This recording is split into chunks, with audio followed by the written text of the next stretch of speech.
all the racing action. And Joe Bradley, myself and Bruce Jones, and down in the pits, Nick Damon will be alternating with Joe up in the commentary box, down in the pit lane. We will bring you all the action as it happens. We're in the final half hour before the race begins. And don't forget, it's a 12-hour race, the Hankook 12 Hours of Zandvoort. We'll have 3 hours this afternoon, starting local time 4 o'clock. That's half an hour from now. And we will run through to 7 o'clock.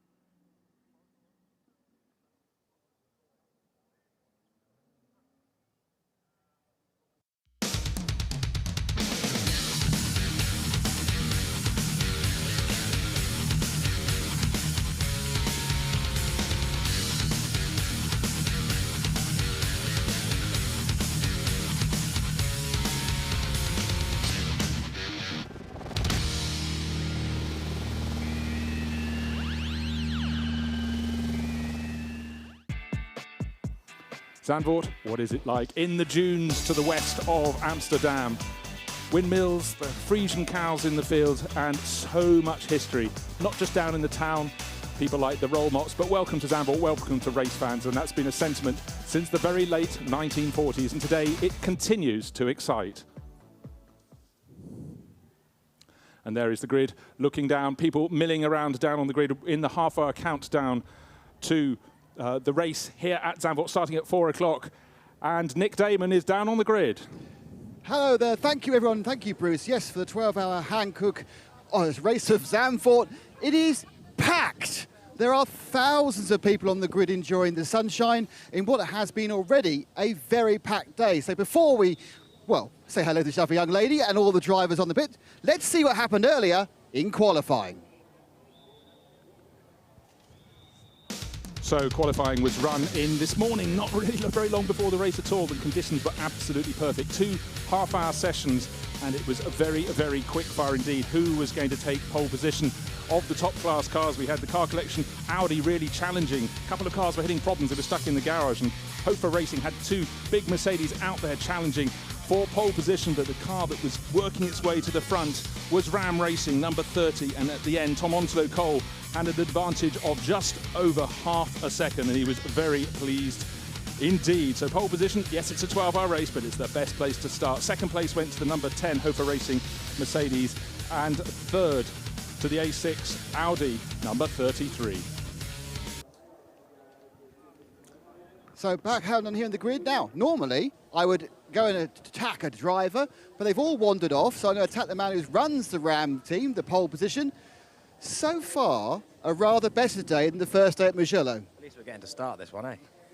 Yeah, no, it's been good. We've got plenty done in practice. And qualifying seemed pretty simple. It's a lot better when they split it into 2 and have the slower class in a separate one. You get a lot more clear laps. You're on pole. All 3 of your drivers are somewhere else. Are they worried about getting a suntan? Yeah, they're probably up on the roof sunbathing at the minute. I'm sure Tom will be back here in a minute. The rest of the guys, the other guys are just resting now. This very pleasant weather, does it make it easier or harder or no difference to run the team? It makes it easier. We don't have to worry about which tyres we're going to run. Last year here it was awful. The first part of the race was anyway. The weather was terrible, so it's nice to be in the sunshine. Dan Shufflebottom, Dan Shufflebottom from Ram Racing. Now there's many laps ahead of you of this fantastic Zandvoort circuit. Let's have a look round the track. There is the circuit map of Circuit Park Zandvoort, starting with the long straight down to Tarzan, the double right-hander, to open the lap. And then up a slight rise through Gerlachbocht, the twisting section. Then you have to be so precise down to turn 3, the very tight Hugenholzbocht, a hairpin with no runoff at all. Now rising and climbing over the Hunsrück and then through the Rob Slaughtermacherbocht, a wonderful snaking serpentine corner that leads you up to turn 6. Scheiblack drop down the hill between the dunes and then on to Mastersbocht, turn 7. Bocht number 9, in fact it's listed as 8 on that circuit map, but it's a tight technical infield section, then an exit from the hairpin. Has to be very strong indeed to get the run down the curving straight, and then Hans Ernstbocht, very tight, blind on the entry, 77 kilometres an hour, and it's a double left-hander, more of a chicane we reckon than a corner. Penultimate corner is Kumo Bocht. You've got to get a good exit because you want to carry as much speed as you possibly can and just wait for the moment to floor the throttle as you go through Arie Luijendijk-Bocht to complete the lap. It's a classical lap. Plenty of places to get it right, but plenty to get it wrong here at Zandvoort. A wonderful circuit.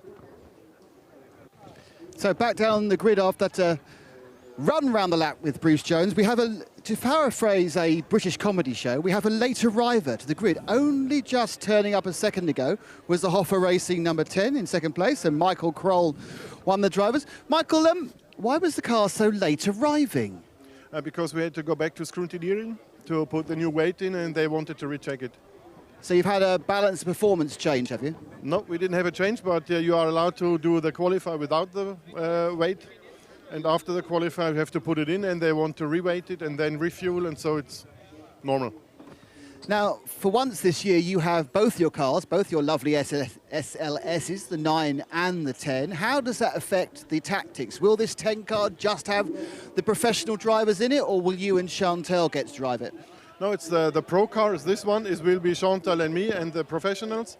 And in the 9 car is Pro M. It's only Kenneth as pro and all the rest of the family in the car. Fantastic, thank you, Michael. So, first thing to say, I know we keep saying it, but the weather's gorgeous. So let's see if we can find somebody to talk to in the next level, which is the 911 in 4th place, the preset race. It's going to be one of the Renaults. Not sure which one it is. Is it right? So, this is a bit of a weapon, isn't it? Is this car? It looks different. Is it just different paint job from last time? What do you mean? The model? The model? Yeah, it's the new 991 GT3R. We are doing our second long distance race with this car. In Mugello we had a little bit bad luck, but hopefully in Zandvoort we could finish the race.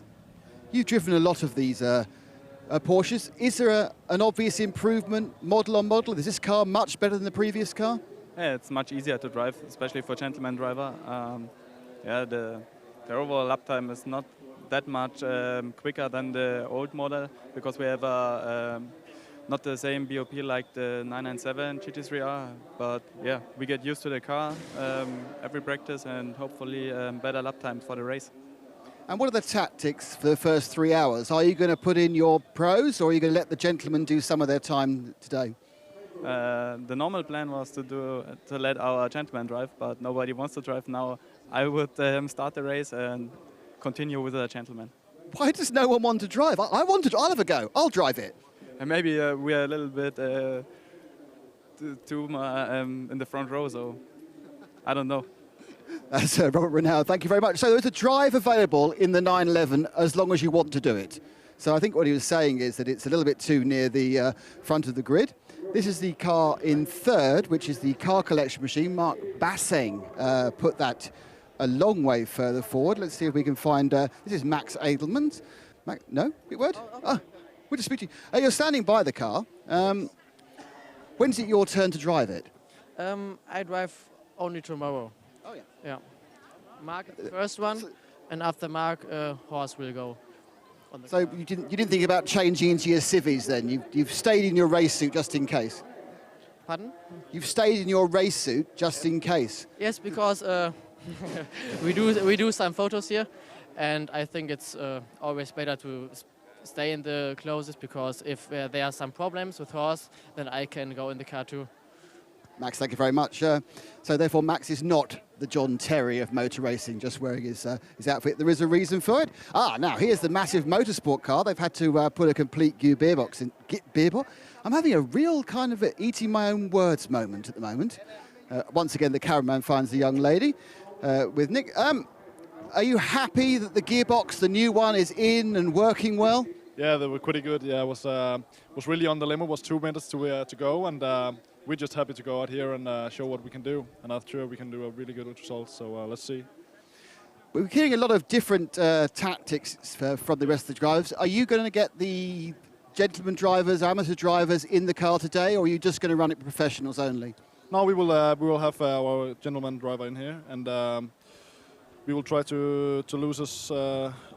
We'll see less time as possible, but still, because we will lose the time anyway on some point, but we'll try to make it tactical the best solution. But I won't say how we do it now, but because it will change. Are the tactics easier here, where we have a 3-hour first section, than at Mugello a few weeks ago when we had a 4-hour first section? Yeah, I mean, it's hard to compare those two tracks because this is really technical. Some guys it's really quick learning. Because it's not really easy to learn, because it's a new for us. It was a new track for us both, and I think I got a pretty good.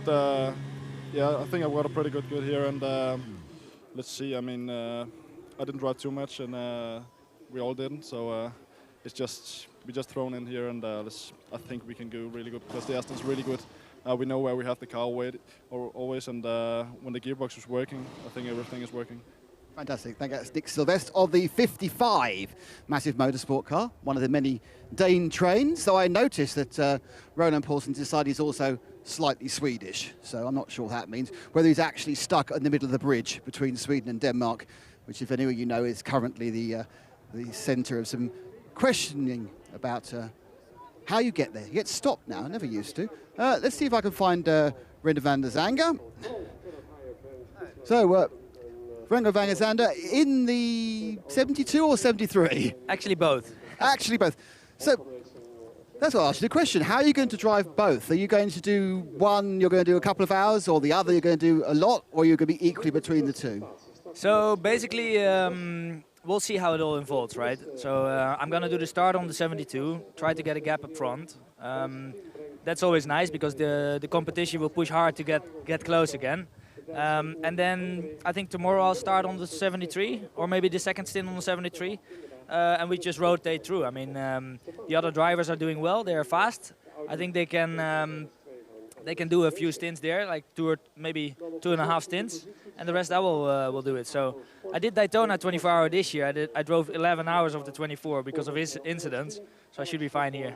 Yes, nothing, just a 12-hour race. Now, in the 991 class, which is the secondary class, but the cars can go almost as fast. How does that affect the way you approach the race? Do you just ignore all the A6 cars, or do you have to take into account their relative speeds? I think the speed difference is not that big. You see, even after qualifying, we were in front of a few of them. So, I think it's all about being smart on traffic. What the guys that you overtake, but also if the guys are overtaking you, they don't want to lose time. I don't want to lose time. So give way on the right way. That's the trick here to deal with them. I think the class is very cool. It's a cool car. This Cup car. It's a lot of work for the drivers. And I think a class on its own is always nice when they are really equal. So those cars are very equal. It's going to be a cool fight. Thanks, Rangus. Oh, there we go. Driving two cars, which to me sounds a bit greedy. But don't forget, there is, of course, a drive available in the 911 because no one wants to be in that one. So as we're now into sort of Porsche central land, one thing, there are so many people on this grid. It is absolutely packed with people. It's fantastic. The atmosphere here is second to, well, none really. Everyone's enjoying themselves. It's amazing. Anywhere in Europe, you get a bit of sun, everyone's happy. So we're coming down here. As we can see, we've got the Putnam Masson car. Let's see if I can grab a quick word with Javier.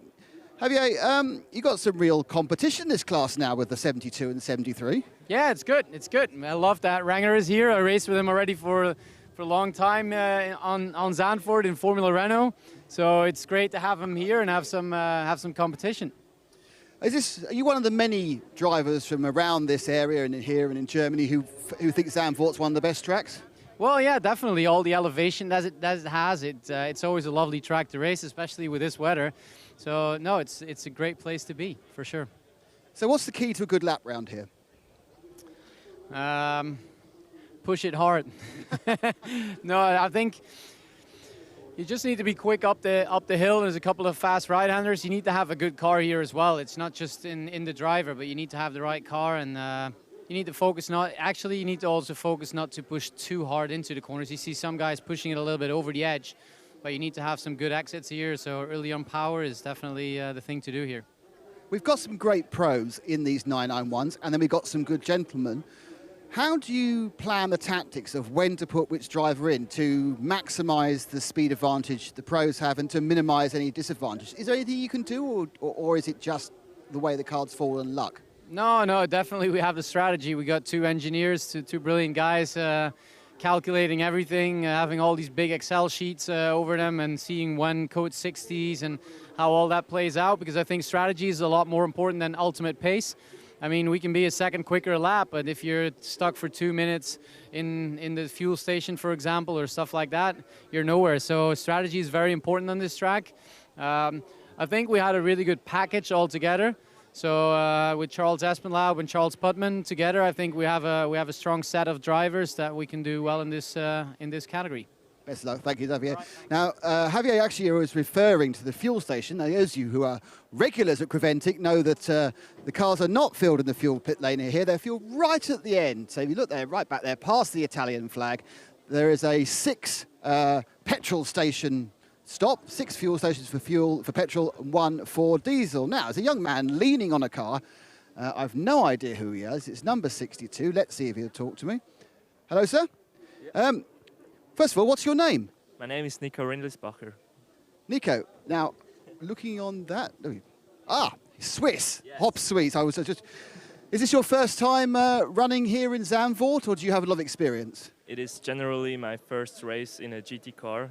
Right. Yeah, but I'm really excited for the race, and the preparation was really good, so I try my best. So how many laps have you done of the track so far this weekend, or this week? I think there are probably about 20 or something, but yeah, you need to have every lap, and I take the experience, and hopefully we can push forward. Did you do the thing that most young people do now, and have you run around the track in a iRacing or a virtual racing first? Actually, I was in Formula Sports with the Formula 4 in Italy. And then I made a GP3 test, but it's too expensive nowadays. So I made a change, and hopefully it's the right decision. And are you starting the car? Yes, I am. I wish you the best of luck. Thanks you. very much, Nico. So that's a brave thing. I've done 20 laps ever. I'm going to start a race right slap bang in the middle of the grid. Sam, how are you doing? So this is Sam Tahiri. He's our a friend from the Abu Dhabi 12 Hours, a teammate of young Nico. What's he like? Oh, he's quick. He's very good. He's starting race today. He qualified 4th position. He's fast. He's happy, relaxed, chilled, sitting there. After him, Ulf Wickup will take a car, and I'm starting tomorrow early morning, first thing. Yeah. So you're the one who has to get up. The rest of them can stay in bed. Yeah, these guys are gonna sleep all the way. Yeah, I'll be here 6:30, 17. Yeah. Thanks, Sam. So this is I think this is the furthest back. Oh no, there's two more A6 cars. This is the Gentleman 34 car collection machine. And then over here we have the number 9, which is the second of the Hoffa Motorsport A6s. I'll try and avoid people. You've got Roland Egermans in this one. Do a quick word with Roland? Starting right in the middle of the grid, how are you going to approach the first lap? We take the position here, and we look for only the 3 hours. We send P6, so we look with the traffic. Just only the Porsches in the middle from the Porsches very difficult. Can it do it? Can it do it? Thank you, Roland. Yeah, I think that's absolutely important. If in doubt, have Kenneth do it. That's, he's referring, of course, to Kenneth Heyer, who is in the 9 car, normally in the 10. I'm not sure, because I wasn't sure from what Michael said, whether he's going to run the 10 as well. So as we meander down, we are running out of, everyone's walking again. I'm against the flow now, against the flow. Let's see if we can annoy one more driver at least. This man looks different. He's lacking hair. So let's see. Hello, sir. Hello. Are you okay for a quick chat in English? Yes, no problem. First of all, what's your name and what car do you drive? My name is Michael Hoffman, and I drive this Ginetta GT4. And how's your week gone so far? In the moment, everything was quite okay. The last time I was here 17 years ago, so it was quite tricky to find the way on the track, but it's okay now. And is it 17 years on? Is the track still the same as it was? No, totally different. So you're one of the middling classes. I mean, is it a case of what are your plans these first 3 hours? What's the team trying to achieve? We're going to make long stints with the same set of tires so that we can save time for changing, not so often. And I think when everything is running positive through, yeah. Thanks. And our Ladybird's lucky because you've got one there. So I hope that is lucky. Right, we are kind of being shoved off the grid. We got the long lens of the RF camera, so I'm going to hand you back to Joe Bradley. That's not his noise, that's just a general thing we got to go. To Joe Bradley, and first, Bruce Jones. Well done, Nick Damon, skitting his way down the grid, and clearly the grid being cleared. And just as he was doing that, we noticed, unfortunately, the RTR Projects number 224 entry, the KTM Crossbow, being wheeled off the grid and into the pit lane. So we don't know how soon that will be sorted. We have 10 minutes to go to the start of the race. 3 hours. The first 3 hours, if you will, of the Hankook, 12 hours of Zandvoort, and we'll come back and start again at 9:20 tomorrow morning. But right now, let's take the moments as they are. Beautiful weather conditions at Zandvoort. 43 cars now, 42 cars on the grid because the KTM Crossbow coming into the pit. The front row is 2 Mercedes, and then we've got lots of chassis and manufacturer variety behind. But it's all about keeping your nose clean for the first 3 hours, Joe. A little bit different, this, isn't it, Bruce, where you've got a 12-hour race, and we're going to split it. It's very civilized because we're going to race for 3 hours today. Then we're going to go onto the beach and have a bit of a barbecue and a couple of beers, and then we're going to reconvene in the morning and run for another 9 hours. And I find that very civilized indeed, rather than slogging it out for 12 hours. But what does that bring? What is today all about? All right, we're going to race for 3 hours. So today is basically, at the end of today's 3-hour race, which will be towards 7 p.m., you want to be on the lead lap in your class, and that's what today is all about. It's not about taking chances. It's not about diving down the inside to take a position off anyone. It's to be quite conservative. Now, I know that I'm probably going to be completely ignored when the race starts, and we're going to have complete chaos into the first turn here at Zandvoort. Iconic, that Tarzan 180-degree turn, slightly banked, big sand dunes surrounding it, that beautifully huge gravel trap that's just beckoning everyone.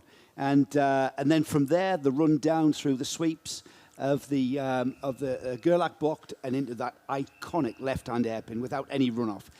That's when it starts to get crowded, and that's where chaos can ensue. The big problem actually isn't so much Tarzan. People will get it wrong, but most of them get it right. It's people getting it wrong at Gerlach Bocht on the opening lap, because then if they start running offline, it's so narrow there, they're going to catch other people out. But really, the corner that has caught your attention on your first visit has been the Hugenholzbocht. Important on the way in, absolutely vital on the way out, because it's a long, sweeping section that follows. But we're just being treated on the screen to just photographs, images from around the circuit, a well-fed man sitting on a scooter, shirt off. That's the conditions. You can't guarantee this always at May in the UK or here in the Netherlands, but we'll definitely take it. Perfect conditions. And we're now really counting down. Who's going to be down to the first corner first? Tom Onslow Cole at the wheel of the Ram Racing number 30 Mercedes, and alongside he's got the number 10, one of two from Hofer Racing, but they're one of the crews that's not decided who's going to be in its cars as yet. So a lot of them are just watching. And as we heard earlier, Renger van der Zande, who's driving 2 Porsches, he's going to wait and see which one he drives tomorrow according to how they're placed this evening. So a lot to roll for. Now the grid girls are coming off. We're getting clear sight of the Ram Racing. This is this year's Mercedes, of course. This is the AMG GT3 rather than the SLS AMG. Great, big, powerful, purposeful looking cars, and very effective around Zandvoort. Very, very fast cars. Now, usually in this part of our countdown to green, we have our prediction section of who do we predict for the race. But there are 2 elements to this race, so I think we maybe need 2 predictions. Who's going to be at the front come 7 p.m. today, and then who's going to be on the podium tomorrow? Now, it's a completely different approach to how you go about these split races. It is. It's about being on that lead lap in whichever class you're in at the end of play today. But weirdly, over the 2 occasions I've been here before, the racing, you've had 6 or 7 cars all on the lead lap. It may be more, and they've been racing almost nose to tail at the end of 3 hours. You get to the start in the morning, and then their order breaks up for whatever reason. Why did it not break the night before? But we're very close now in the countdown to the race. The grid has been cleared. We've got the black BMW M6 pace car at the front. Marshall's absolutely standing in position around the circuit. We're going to have the formation lap. Yeah, I tell you what, my prediction is I'm probably going to have a steak tonight, but I might have shrimps. Well, I'm going to play the game correctly here. I'm going to have the courage to do this. Ram Racing, I can't see anybody being at the front of this field after 3 hours. I really can't. They're very strong. Their driver lineup's strong, and I think they're on the pole position for that reason. And I think they're going to be there in 3 hours' time. Do you run the car dry? Do you finish with a full tank? That's the thing that came into play in Mugello and always comes into play in these split races. Yeah. It's really a challenge, isn't it? 24-hour series racing, very challenging. much more challenging than people realise. We've heard about the praise as the cars set off on their final lap round to the starting grid. We've heard, I'm trying to think who it was talking.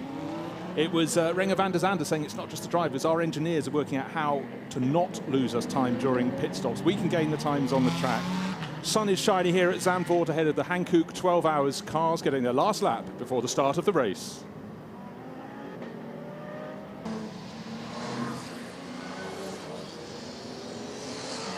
"42 cars going out to play for the first 3 hours of the Hankook 12 Hours of Zandvoort. The final cars on the grid, passing a very brave man, Marshall in the middle of the track, race official waving his green flag. The last few rows going past him. The KTM Crossbow is in the pits, having repairs, and hopefully that will get to start race from pit exit. 3 cars, unfortunately, have fallen since the start of action, which was yesterday afternoon with the practice session. We lost the GDL Asia racing team Lamborghini. This morning we lost a Porsche, and then unfortunately the one and only Seika in the race. It may get to start later on, but it's not here at the outset today. That was having electrical problems, and we all know you can trace an electrical problem or you can not chase an electrical problem. Very hard to do. Give me any other problem on a car other than electrical. It's a black art. That's why you have auto electricians who are a completely different breed to anyone else, any type of thing. But you're sighted ahead of the first race you'll have been to here at Zandvoort. The track conditions are absolutely perfect. This is a track that we've all watched over the years, over the decades. It's got a lot of rise and fall. You don't always realise that on TV. Do your track walk, just coming up the hill out of Hugenholzbocht. That's a proper hill you walk up. It is, and there's no way that I understood that. That's like climbing a flight of stairs out of that left-hand hairpin. And I remember the sight of the Lotus 49 that debuted the DFA here in 1967. And this is the kind of history that's embedded here at Zandvoort. You know, the Dutch Grand Prix, this was the home of Formula One for many, many years, right up until 1985 from the 1950s.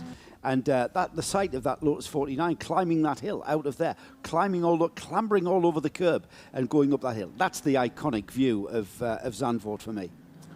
So what we have here is not just 2 Mercedes on the front row. We have lots of variety on the grid. 2 Mercedes on the front row. Second row is shared by an Audi and a Porsche. Then Aston Martin 5th on the grid. Then we get the Lippert Motorsport. Lamborghini haven't talked very much about that so far. That was a good time at the end from Rupert, Svensson, Cook. It's all about getting heat into the tyres. They'll be giving 1 further formation lap. Sorry, I gave you a bit of dud information there. It's 2 formation laps. Chance to get another sighter. We can't reiterate too much what a quick fire meeting this is. For some of the drivers, the first time they went out on the track was not in last night's optional practice session. It was this morning, straight after practice. It fused almost seamlessly into qualifying, and that in turn, just enough time to go and have a coffee in the bun, and they're back on the grid for the sort of opening ceremony.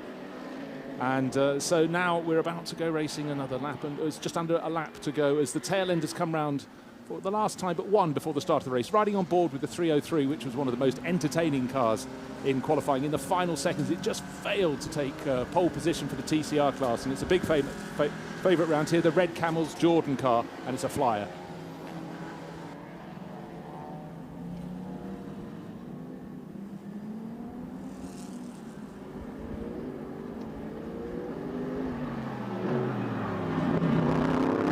Zandvoort, the sun is shining. The Hankook 12 Hours of Zandvoort is about to be underway. We're halfway round the final formation lap. Ram Racing Mercedes on pole from the better of the 2. Hofer Racing Mercedes alongside it. AMG GT3 versus SLS AMG GT3. And then on the second row, we've got the car collection Audi R8. That's the number 33 entry in the 911, which is the Herbert Motorsport Porsche 991. And then behind them, the massive Motorsport Aston Martin, the car that was pulled out of qualifying as early as it possibly could get away with, and went into the pit garage and had a gearbox change. It was a very bold call, but they made it the right side. You want to do that during qualifying, not during the race. It lost 1 position on the grid from fall from 4th to 5th, but right now they've done the right thing. We're going around the final corners of the lap here at Zandvoort, and we're waiting for the lights to go out on the safety car, and then racing will be underway. The last few corners, they're just going through the Hans Ernst Boch now, getting close to us. Well, the man behind that pace car in that Ram Racing Mercedes is a name that probably our UK viewers and listeners are familiar with. Tom Onslow Cole is the man at the wheel of that car. He's our pole driver, a man familiar with British touring car racing. Anybody who has followed that series will know that Tom is a very, very able driver. Well, Tom, I know he's only young, but he's matured into GT racing, and right now he's at the wheel of that GT3 AMG Mercedes. More powerful, more grip, more power, more everything in a GT3 car. And he's shown over the course of last season and the start of this that he's more than able to hold this field together and hold everyone off in that first turn, Bruce. And you said it before, you said, Joe, be ready for this, because it's quite a sight seeing this field 3 abreast and what have you. Well, what we're seeing now as they come out of the Hans Ernst Bocht to go up to the final 2 corners is the cars are not 3 abreast, they're 2 abreast, as they should be. 23 rows of cars. We were due to the race, I think we're going to have 22, and here they come, almost all of them in shot there as they go into Kumo Bocht, with Tom Onslow Cole with the red wings on his Mercedes, and the older Mercedes on the outside with the black bonnet is the number 10 Hofer Racing example. They've gone through Kumo Bocht, and now they're starting to go as slowly as they will all race through the Arie Luyendyk Bocht. They're going to come round. They're waiting to see the lights on the gantry turn from red to green. And then we're going to have a wall of thunder coming past us. I can stand in my commentary box. The safety car has pulled off into pit exit. Tom Onslow Cole has held them back, and he's waiting, all eyes peeled. It says 3 hours on the gantry, the starting gantry, waiting for the lights to go green, and the power will be unleashed. 44 cars are due to go out racing. Who's going to be down to Tarzan first? A very good start from the outside of the front row, but Tom Onslow Cole has his nose in front. The Audi's trying to split the Mercedes by going up the middle. Looks as though he's going to do it and get into second place, but round the outside, holding them all off, the Hofer Racing SLS AMG. Will he take the lead on the exit? Yes, he will. The foot was well and truly planted. 2 by 2 through the first corner, Joe. What's happening at Gerlach Bocht? It was Mario Andretti who took James Hunt round the outside of there, and Hunt said, you can't tear around the outside. Andretti says, you can from where I am, and that's obviously where the Hofer Racing Mercedes from also, because he bear no resemblance to anything I've seen going round the outside of Tarzan, as the rest of the field are already through Gerlach Bocht and through the very tight and tricky Hugenholz Bocht and out onto the rest of the circuit. Everyone clean through, and it's the Hofer Racing very much in the lead. Well, it really looks as though Christian Frankenhout had been beaten and was going to end up in third at the first corner, but using his local knowledge, he's a Dutch driver, he went really deep and held the outside line, and that will have surprised Tom Onslow Cole. And Onslow Cole has his hands very full indeed, trying to keep Marc Basseng behind him in the blue Audi, and Basseng's right on his tail. In 4th place, he was 4th on the grid, is Robert Renauer. Then Leipert is in the Leipert Motorsport Lamborghini, gained a position up to 5th, but at the moment it's Christian Frankenhout leading the way from our pole sitter, Tom Onslow Cole. We reckon Tom will get down to the first corner first. The Audi had a really big challenge, didn't pay off, but hats off indeed to Christian Frankenhout. A very bold start. Looks like Tom's struggling a little bit with traction, actually. He just can't seem to get the power down. Now, that might be a starting tyre pressure that's causing that car. Might have to wait, but Tom might have to be very defensive in his driving until those tyres come up to temperature and get to where they need to be. But right now, he's struggling a little bit with grip to hold off. He couldn't hold off the Hofer Racing Mercedes, and he's really now under pressure from the Audi R8 of Marc Basseng as they cross the line for the first time in 12 hours. Yeah, but we'll just take it in bite-sized chunks. Let's call it the first time in 3 hours, because that's today's duty. Make it not seem too daunting. But it's as though he hasn't got enough heat in the tyres, Tom Onslow Cole. Yes, I'm sure you're quite right, because he's driving the right lines, but out of corners, he just cannot seemingly get the power down. You see the Audi getting closer and closer. Of course, he's going to be really close there, but almost having a look down the inside into the Hugenholz Bocht. Aston Martin, good to see that gearbox has worked so far. I know we're just onto the second lap, but the first 3 starting to break, pull away from Robert Renauer's Porsche. And certainly Marc Basseng is really pushing very, very hard in the car collection motorsport Audi. Who's doing well in the junior class is 991 Renger van der Zande. Well, he's got into the lead of that class in 7th place overall. Looking down to the next class down is SP2, and it's Cox for LMS Engineering in the Audi TT, the only one of those in the race. But the first 5 really pulling clear, and certainly Poulsen at the wheel of the Aston Martin is pushing very hard indeed. A lot of understeer in the background of the shot, but the person who's probably making the best progress but being thwarted is Marc Basseng in that Audi. He's pushing so hard. We've got quite a great battle there at the front of the field. The Hofer Racing, Christian Frankenhout, very able driver there, just holding fort at the front of the field. And we've got a car off. Not sure if that's gone off with any kind of severity. It looks like it may have just pulled off. It's in Gerlach Bocht, so we're out of our sight. It's behind the paddock. Yeah, it's spun. Is that pointing the wrong way? Hard to judge. No, it is hard to judge, but we might find out. Unfortunately, we've gone with the camera with the car at the back end of the grid. We want the camera with the one at the front. It's still as they go on to lap 3.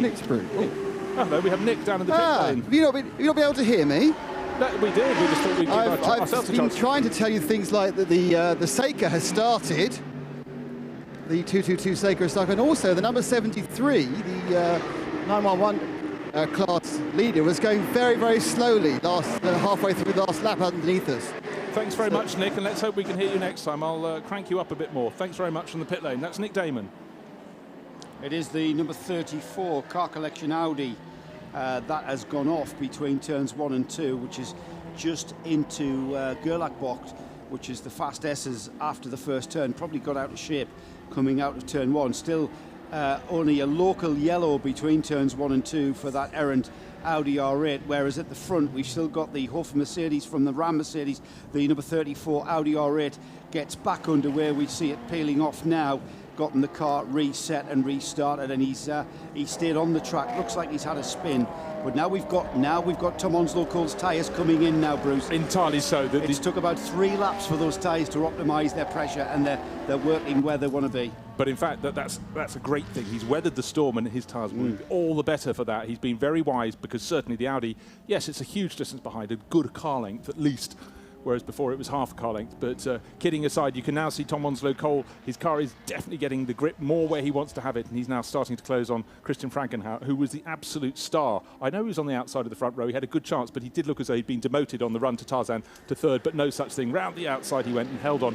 And the exit of Tarzan, perhaps more momentum. In front. Yeah, he did have more momentum around the outside. Now then, more importantly, perhaps than him being Tom Onslow Cole in that second place, car number 30 there, the Mercedes, being able to challenge the leader, he's now able to defend him in a more adequate way, in a more proper way on seeing that. The Mark Bassang Audi R8, the blue Audi R8, all over the rear end as Tom takes the textbook late apex, and hanging on to that first 3 is the number 991 Porsche of Renauer, who's just taking kind of a watching brief there, just looking at the first 3 cars up ahead of him, and no doubt hanging on to them for everything. But we have got a 1, 2, 3 nose to tail battle at the front.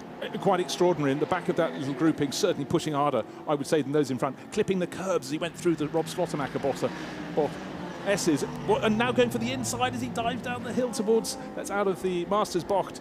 The Audi is pushing so hard. Mark Bassang is cutting every possible corner. He looks to the outside, looks to the inside, and has to stay for now in third place. But that allows, of course, Frankenhout to escape. This is exactly what I was saying, Bruce, about that section of track through turn 8 and 9. That's Master Bocht and Bocht 9. There isn't a definitive line through there. You can choose where you want to be, and you can put the car on the inside or the outside. We've got a car off. Now, that's a car well off into the That was the one this track. morning at breakfast. I said that one will crash. And unfortunately, that's our youngster, Rindlisbacher, who we saw talking to Nick on the grid. He's only done 20 laps in the car before. I was watching it yesterday evening, and it was being driven quite erratically, and he's had a big learning curve, and that's at Chevlach. So he's had massive speed into the corner, or whatever speed he had, he was plus 5 kilometres on what he should have had. It's relatively easy to do that at that point, because the car goes very light over that brow, just where you want the car to settle and turn into the very, very fast corner. And here we go.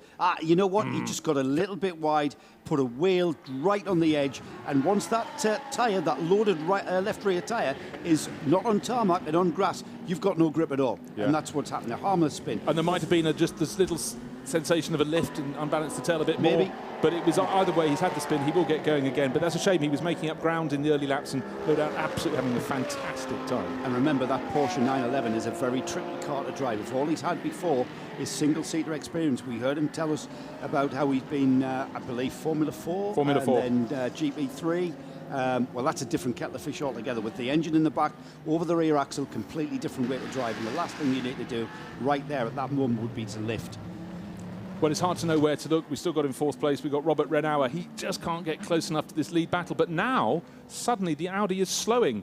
Oh, we've got Code 60. He spotted the Code 60. Well done indeed. Very quick reactions from Mark Bassang. I just spotted the dynamic at the front. So this Code 60, no doubt, is to clear up the number 65 Porsche, 62 Porsche with Rindlisbacher, who's gone for his spin. Car in the gravel. Car 62 in the gravel at turn 7. We've seen it happen. The Code 60 is out. In fact, he's very deep in the gravel. It's a big, ramped gravel bed in the front of the dune. It doesn't look as though it's steep, but he's come a long way up the hill there. So it's been a fabulous start. But at the moment, leading the way is Christian Frankenhout for Hofer Racing ahead of Tom Onslow Cole for Ram Racing.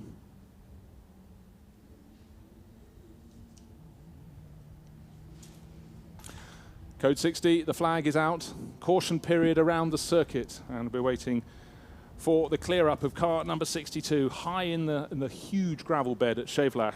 Pushed us that little bit too hard, getting to learn the car, learn the circuit. And that was Nico Rindlisbacher, the very young Swiss driver, so he's experienced something for the first time there. That's the gravel bed at Scheivlach. And for some of the drivers in this race, this could be their very first Code 60. But for all the drivers who've been racing over the years, it's in the Corentic series, they're used to these things now. Great, just first chance to see the Seika going past us, our commentary position, and down towards Tarzan. All the cars running at 60 kph. The flags displayed around the circuit. It's the purple flag with the diagonal cross with the 60 logo in the middle. Makes it absolutely plain what speed they should be doing around the circuit while that Porsche is withdrawn. So just to recap, a fantastic start.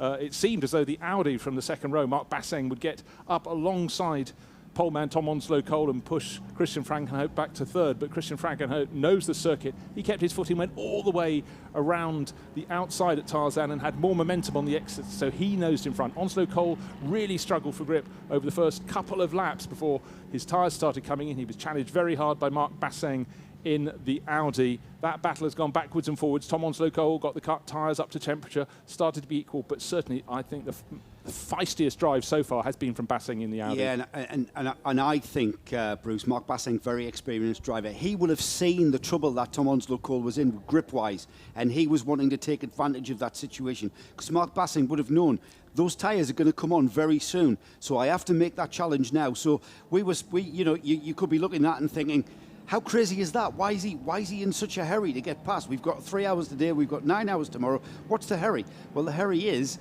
it's all about taking advantage of track time, isn't it? And putting yourself ahead of a car. It's being ahead of a car, he wants to be ahead of as many cars as he possibly can towards the finish of this 3 hour segment. And that's what he was trying to take advantage of. And no doubt about it, he will have identified that flaw in Tom's starting setup. However, now, this is going to be interesting, because how will this Code 60 and this running round at 60 kilometres an hour, how will it affect Tom Onslow Cole's tyres? Will the tyres now cool off? Will he go back to having a slippery setup? Remains to be seen. All exciting stuff. Well, it's and great. How long have we had? We've had 10 minutes. It's great. We love all the variables of multi-class sports car racing. Long races, short races, we loved a lot. There's 62s now, spun across the circuit.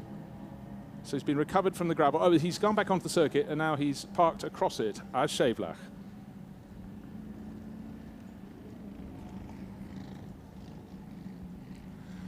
We've had the 62 Porsche recovered from the gravel trap at Scheivlach. It then just ran across the circuit, but more importantly, down in the pit lane, we have Nick Damon. Oh, thank you, Bruce. It's not that important. Just been down to look at the 224 KTM. It looks absolutely fine. Unfortunately, asking one of the engineers, the problem is it had a fuel leak on the warm-up lap to the grid. That fuel leak caused a fire, and they don't know what's burnt yet. So they're actually having to do a very intensive search to see what the small fire has broken and destroyed. So this could be a job that takes 2 minutes or the rest of the 3 hours. So I think obviously the worry is it's taken out a wiring loom.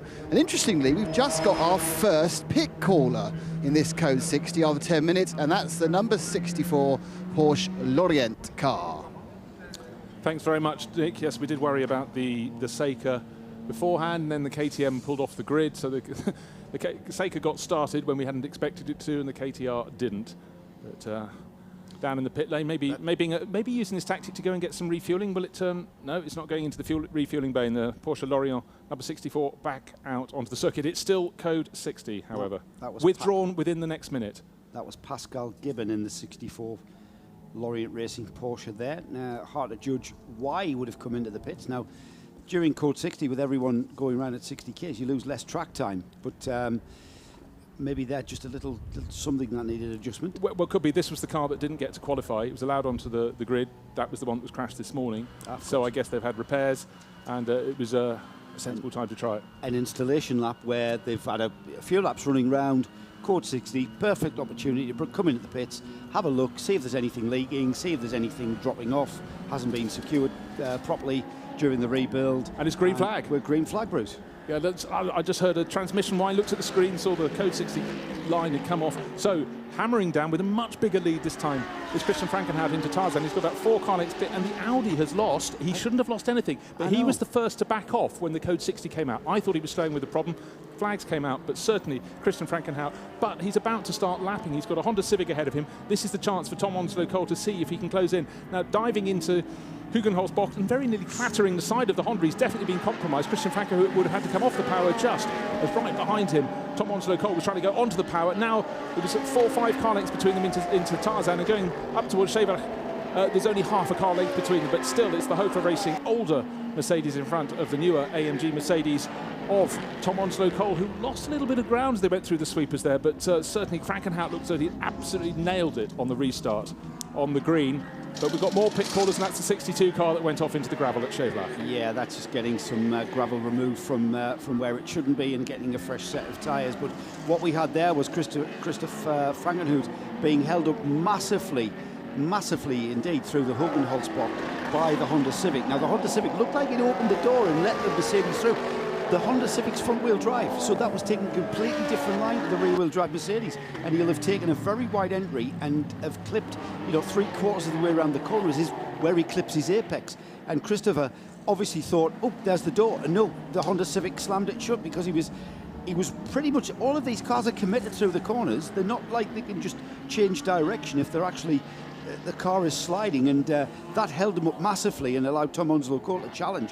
However, through the rest of the lap and negotiating further back markers in the lower classes, he's been able to use that traffic to his advantage, and he's got a couple of cars' length. Now, of course, it's about the same distance as it was at the start of the previous lap. We've had a lot happen in between, but of course, when you've got a restart like that, people's tyre temperatures have dropped, and that is no doubt why they were struggling for grip as well through Hugenholz box. It was only 20-30 seconds after they'd gone green.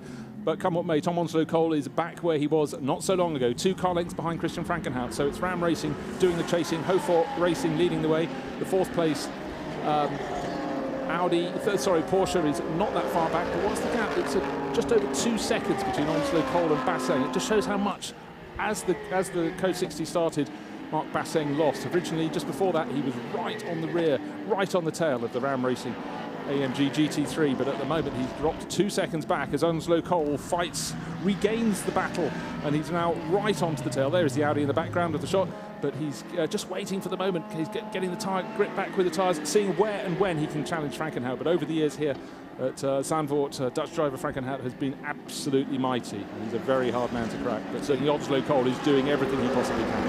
Frankenhout will know every single inch of this racetrack, and he will know where to pick up an advantage here, using a curb there, here and there. Now, Frankenhout leads, but there is no lead really of any significance really, because Tom Onslow Cole right with him. And now this is where Tom really needs to carry momentum through the right-hander there at the penultimate corner at Kummelbocht.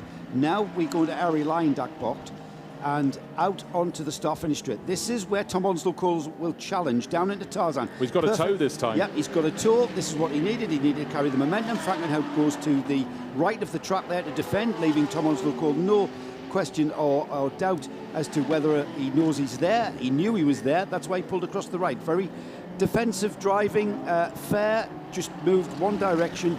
And Tom knows he's got a bit of a fight on his hands. Certainly has, and while this is wonderful to watch, the good news is the Audi is closing in again. He took half a second out of Onslow Cole as Onslow Cole attacked, and behind him it's another 3 seconds back to the 4th place Porsche, but that's holding the position quite comfortably. Another 3 and a bit seconds behind him is massive motorsport Aston Martin. So the gearbox replacement has worked very well indeed. The Aston Martin running 5th. Mercedes 1 and 2. It's still Hofer Racing after that brilliant move around the outside of the opening corner on the first lap has put Frankenhout in the lead of the race. Onslow Cole has spent all the time since then doing everything in his power to try and get past. But a mistake there from Onslow Cole, got caught behind a BMW, and the Audi is now right onto his tail. We have our first 3 covered by less than a second. Fantastic, brilliant racing. They're so close, Bruce, you could pitch a tent over them. They really are. It's Frankenhout who's flashing his lights there as he's coming up against the lower classes. He's now got the Altran Peugeot right in front of him. The headlights flash on the number 10 Mercedes as he goes down into the In what corner is that? Is that the tight That's chicane at yeah, Hans it is. Ernst? Hans Ernst. It's the turn-in. Yeah.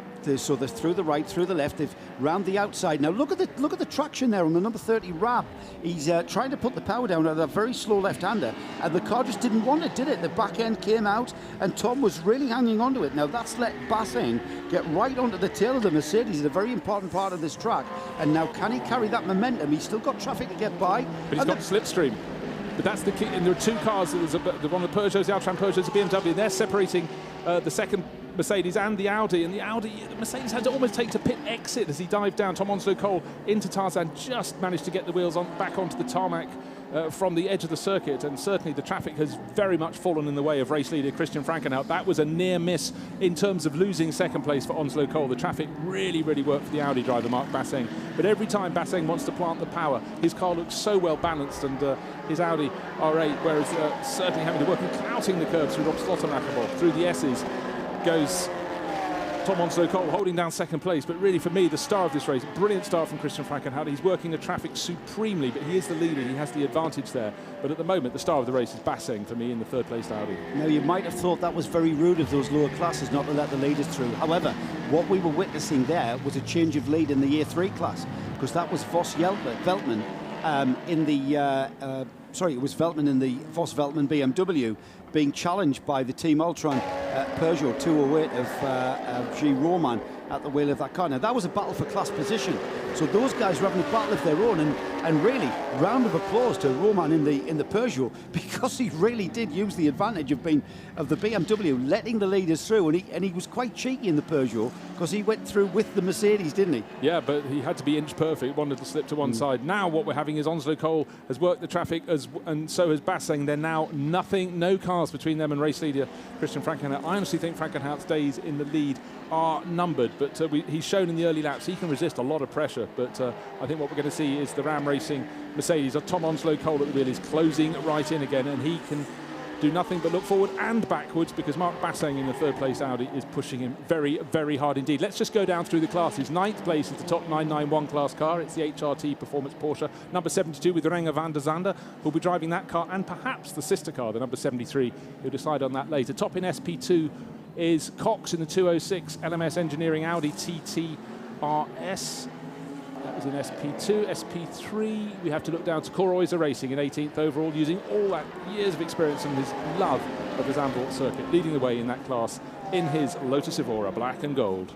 Now the thing about long distance racing is sometimes you win, sometimes you lose, and that's certainly what we're seeing through traffic here as Frankenhout gets through the traffic in that very, very twisty section through Hunzerug and the Rob Sloterdijk box, which is barely a corner, Bruce. It's more just sweeping left, right over the sand dunes, and he managed to get through the traffic really well. However, Tom Onslow Cole in second got really bulked, and that's allowed Basseng in the Audi R8. He's been a feature in the mirrors of that Mercedes pretty much the whole of this race. With about 20 minutes of the race gone so far, that Audi R8 has been glued to that AMG GT Mercedes for the whole of that time. Certainly has, and whenever there's a tight corner, the exit speed of the Audi is that much greater. You can get the power down early. The car just seems better balanced, the Car Collection Motorsport. Looking at it coming out of the Hans Ernst box, in fact this time it wasn't quite so noticeable, because Tom Onslow Cole in second place was taking a different line out of the corner, because he had to stay right to go past, I think that was the 303, yes it was indeed, the 303 TCR entered class car with Rick Breukers at the wheel. He very wisely stayed to the left of the circuit, didn't interrupt the second place Mercedes or the third place Audi, and they continue on to another lap. The gap between first and second is under a second still, 0.85 of a second between Christian Frankenhout and Tom Onslow Cole. There's then not a lot more, in fact about 2 car lengths back behind Onslow Cole. Again, another twitch out of Tarzan, and much better exit speed yet again from Mark Basseng in the pale blue Audi, giving chase. That's all he's done since the start of the race. So nearly got through into second place on the run down to Tarzan on the opening lap, but Christian Frankenhout jumped the 2 of them around the outside to take the lead. It'll be interesting to speak to these drivers who have started this race and just see just how frantic that is. I mean, from where we're sitting, Bruce, or where we're standing, I should say, it does look very frantic there. However, it could be a very relaxed attitude, because these guys know that this 3-hour segment of this start of this Zandvoort 12 hours is all about just being on the lead lap at the end of the 3 hours, and that's where they want to be. They've got each other in sight. There's one first, second, third there, just passing across the screens there. Frankenhout in the number 10 Hofer Mercedes leads. the number 30 Ram Mercedes of Tom Onslow Cole in second, and right with him is the number 33 Mark Basson Car Collection Audi. And these three have been together the whole of this race so far. This is and what I'm going to ask is, what percentage are we seeing here? Are we seeing them just, you know, going about the motions? Yes, it looks frantic. Yes, it looks slightly chaotic when they come through traffic. Yes, it looks very, very dodgy and on the limit. But I'm not sure it actually is. Well, you don't know, but from the outside, it looks very much as though it's a 10-lap race, and they're really going for it. And certainly, Mark Bassing's attitude has been incredibly positive. How much Tom Onslow Cole has in hand? He just wants to keep the blue Audi behind him, the Car Collection Audi. And in turn, that gives a little bit of breathing space. But certainly, by being the leading car, Christian Frankenhout has worked the traffic far better. He's got more of an advantage there, but he's used it very, very well indeed. And for Onslow Cole and Bassin giving chase, they're using far more of the track that they didn't want to use, trying to get round the back markers, but they're doing so. It's a nice, clean race so far, and certainly it's been a very, very lively opening 25 minutes. 11 hours and 35 minutes to go in this 12 hours, this Hankook 12 hours of Zandvoort, and it's been wonderful so far in the gorgeous, feels like a hot summer's day, not a mid-spring day here at Zandvoort. And riding on board the number 73 HRT Performance Porsche, you can see the wonderful sweeps of this legendary circuit in the dunes to the west of Amsterdam. You know what, Bruce? Zandvoort you were always guaranteed a good race here. Doesn't matter what class of racing it was, you always knew the Grand Prix was going to be good, and that's the nature of the track. And even with the revisions that were made for whatever reason back in the late 80s, they've retained the nature of the track very well indeed, with that final turn, which is a very fast sweeping right-hander onto the long straight into a braking area for a relatively tighter first turn, and that will always give you good racing. And that's what we're seeing here, especially in multi-class racing. There are a lot of parts of this circuit where you just would not dare to try and overtake. You know, even a slow car, it gets very tricky. And it's a very, very challenging, very, very few breathing spaces on this circuit, very few. In fact, I'd say there's only really the start-finish straight where you can catch your breath. Yeah, possibly one more, which is the run when you come out of turn 10 and you have the sort of curving back straight. But then you've got Hans Ernst Bock to greet you at the far end. You know what? I disagree, because when you come out onto that straight, you're loaded. Your thoughts are, when am I going to see that corner? Because you come over the so your focus is, you're still kind of tense in the seat. You know what I mean? What we're just now seeing in front of us on the screen, looks like the Lotus Evora Coroisa has bunched up. He's going past Team Sally Peterson, Renault Clio, and Tom Onslow Cole got so close, because certainly our race leader's been boxed in, now looking to go on the outside of the Clio. All three of them go through Hugenholtboss on the outside. It was a very close moment. All the advantage, when I say all the advantage, it was half a second on the start-finish line, but Coroisa had nowhere else to go. That's the problem with this narrow part of the circuit, and Cor is not slow, but he's chopped right across the nose of the Ram Racing Mercedes, I'm afraid, as they got to a scary part of the circuit. It was the Rob Slottermacher box, those wonderful, wonderful sweepers, and all the advantage that had been chopped off for our race leader, Christian Frankenhout, was handed back the other way. Sharp intake of breath from Joe. Sorry about that, didn't mean to do that. No, it all adds the excitement. Coroisa is a class leader, of course. He's leading the SP3 class in the Lotus Evora, which is effectively a GT4 car. Now, what we've now got right behind the black and gold Lotus is the fourth place Robert Renauer Porsche. He's been the one that gained, having a replay, and that was so close as the Audi very nearly clipped the back of the Lotus Evora of Coroisa. So when it comes to start-finish line, our race leader's going to come past, and what's his advantage going to be? Just look at turning left to look at the final corner and see how much he's just coming up to the penultimate corner now, but he's opened a lead of over a second, which by the terms of this race is astonishing. But that last half lap has been packed with more action for the race leading trio than all the other laps ahead of them. 13 laps on the board, 14 is about to come up, but that was at numerous corners more than exciting, and all three of the top three had a moment or two in traffic there. This is a very, very physical racetrack.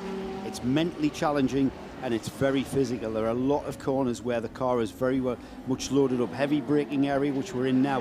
We're in car with car 17. That's the Lafarge Mercedes there, just going into the braking area. There's the Breukers Seat. Now we gather it all up and just look at these cars through the traffic. They're flashing headlights from the Lafarge Mercedes. What we're seeing is the battle for sixth place just in front of them. That's Lippert Lamborghini and P. Lafarge. I think it's Patrice Lafarge in the IDEX Sport Racing Mercedes. So they're about to be lapped, and therefore their cars aren't that much slower really than the top cars in terms of performance down the start finish straight. Gap between first and second went out to 1.4. 9 seconds, but a very, very tight moment there. And making progress is the 17 Mercedes, really starting to pick up the pace and work its way forward. So for just moved up to sixth. Up to sixth place for Lafargue. So Lafargue now just moving through traffic. That's the number 17 Lippert Mercedes there, just moving ahead of the Lafargue just moving ahead in the IDEX Sport Mercedes, just moving ahead of the Lippert Motorsport Lamborghini, with Lippert at the wheel of that, and the Lamborghini dropping off massively. So that number 17 Mercedes starting way down the field, not very representative of the car's performance, but now it's finding its legs and moving up through the field. 6th overall for that car. Yeah, it started from 10th on the grid, so he's made good progress, and that was another place gain. What's the gap between first and second? It was 1.49 seconds at the start of the lap, but we're not looking on screen at the moment, so we won't be able to tell. But that was a lap that was incredibly interesting with traffic, and certainly the Lotus Evora had a lot of TV time there as it was going as hard as it can, but at points had to be in the middle of the track. And do you guess left or do you guess right? It's guaranteed a starring role in our first highlights package, hasn't it, really? Certainly feels so. We're looking at another replay. You know, there are parts of the circuit where you can go into the corner 2x2, but coming out there isn't always space. That's the Gerlachbocht as we look as one of the two little Peugeots getting very tight indeed with 147. That's the A3 battle. That is the A3 battle indeed. Riding on board with the 303 Red Camel Seat Leon Cup, and that's always going well. Rick Breukers at the wheel. Just looking what position that's risen to. He's up in 26th place, but of course don't forget this is a multi-class race. This isn't going to be challenging the A6 front runners. Gap between first and second, by the way, has come down from 1.1 seconds to 0.4 of a second as Rick Breukers goes down and keeps it as smooth as he can under braking into Tarzan. A little bit of bumpiness on the entrance.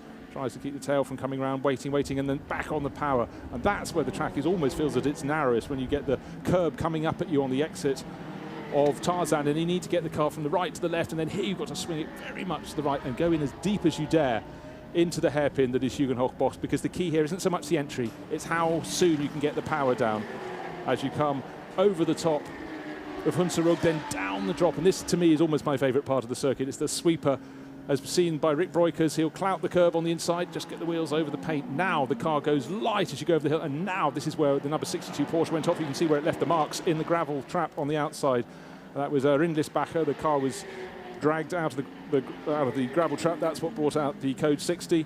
Got back on its way, but certainly Rick Breukers is really getting what you have to at this part of the circuit as you go between turns 9 and 10. You have to keep as much of a flow as you can, and he's about to come up to the left-hand hairpin, of which in front of him a car has just gone off through the gravel bed and almost clipped it looked like one of the Hondas perhaps, so maybe it was a Seat, the right 127 Leon. Could be the 99 Honda Civic, but it certainly missed his braking point there. It is a Seat. It is a Seat. Is it the 127? It is the 127, which was the one that was on class pole. And that, of course, was the one he failed to beat to pole. And 303 was challenging that. And is it Michael Groot?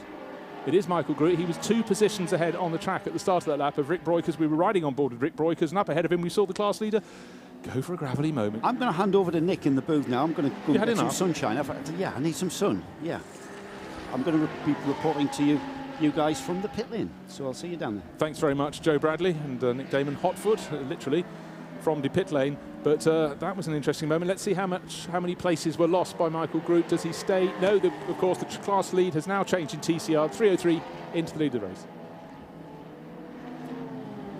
So that was an opportune moment to ride on board with the 303. You never know which of your onboard camera carrying cars you need to flick to, and that was the optimum moment for 303, because we saw him take the class lead, not through his own work, but through a little mistake from Groot in the number 127 white Seat, bouncing through the gravel at turn 10, Boch 10, which is the long left-hander that leads onto the back infield straight, if you will. So 303 into the lead of the class and up 1 place to 25th overall. And 127, actually, I think will probably be coming into the pit lane because he hasn't come on past on our timing screens. Gap between first and second, as we're still riding on board, between Christian Frankenhout and Tom Onslow Cole. 1 second now, so Christian Frankenhout worked the traffic better yet again in the number 10 Hofer Racing Mercedes. And has put a car between 2 cars. No, he's lost one of the cars. He got 1 car between him, but he's now, the others have passed that. So still giving chase. Onslow Cole in second place. And Mark Basseng, who's been so positive in that blue Audi. But right behind them, Robert Renauer has been the guy who really gained in the traffic, as Nick tries to work out how his cabling goes and takes a seat, well-earned seat Been a good race out there, Nick. It's been fantastic. I've been enjoying listening to it. I've actually not been looking at pictures. I've been enjoying the dulcet tones of Bruce and Joe, and I've been wandering around trying to force someone to please come into the pits, but they weren't. So it is. I know we keep going on about it, but it is unbelievably nice out there, weather-wise. It is fantastic. I think it's more because, Bruce, you were here last year and Joe wasn't. It was the polar opposite 12 months ago, where you effectively felt you were going to be, if not frozen to death, then you were going to drown at some point in the pit lane. Or, Nick forgot to mention, all blown over by the wind. We had it all. We didn't have the snow, but it was foul conditions, and they couldn't be better now. We've got a wonderful, wonderful chase for the lead of this race. Christian Frankenhout leading the way by just over a second at the moment, but next lap it'll be down to half a second from Tom Onslow Cole. And Mark Basseng in the Audi is keeping them very, very out on their toes indeed in the Hankook 12 Hours of Zandvoort. Great racing in the opening half hour.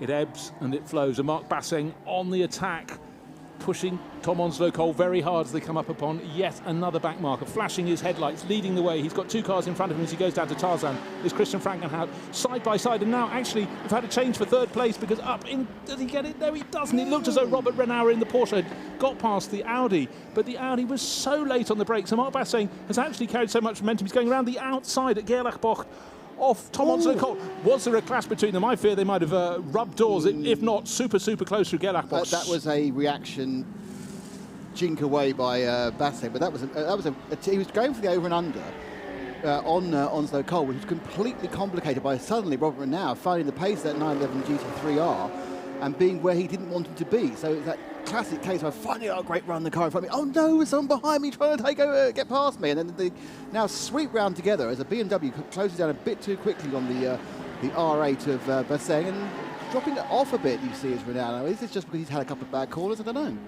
Well, a replay here. Looks like a change to second place, and Basseng, he got sideways as he had to avoid Tom Onslow Cole. Tom had to turn to the left in the Mercedes, and we think on the replay they did actually clash there. Tyre to tyre, I think. And it looks as though Robert Renauer was going to have his chance to pounce. It looks as though he'd done the job running down to Tarzan, but Basseng was so late on the brakes and did a move a bit like Frankenhout did at the start. He went to the outside, stayed to the outside, carried more speed on the exit, and that's what made it look as though he had a really good chance of being up into second place as they went out of Tarzan, but Tom Onslow Cole wasn't prepared to back off one iota.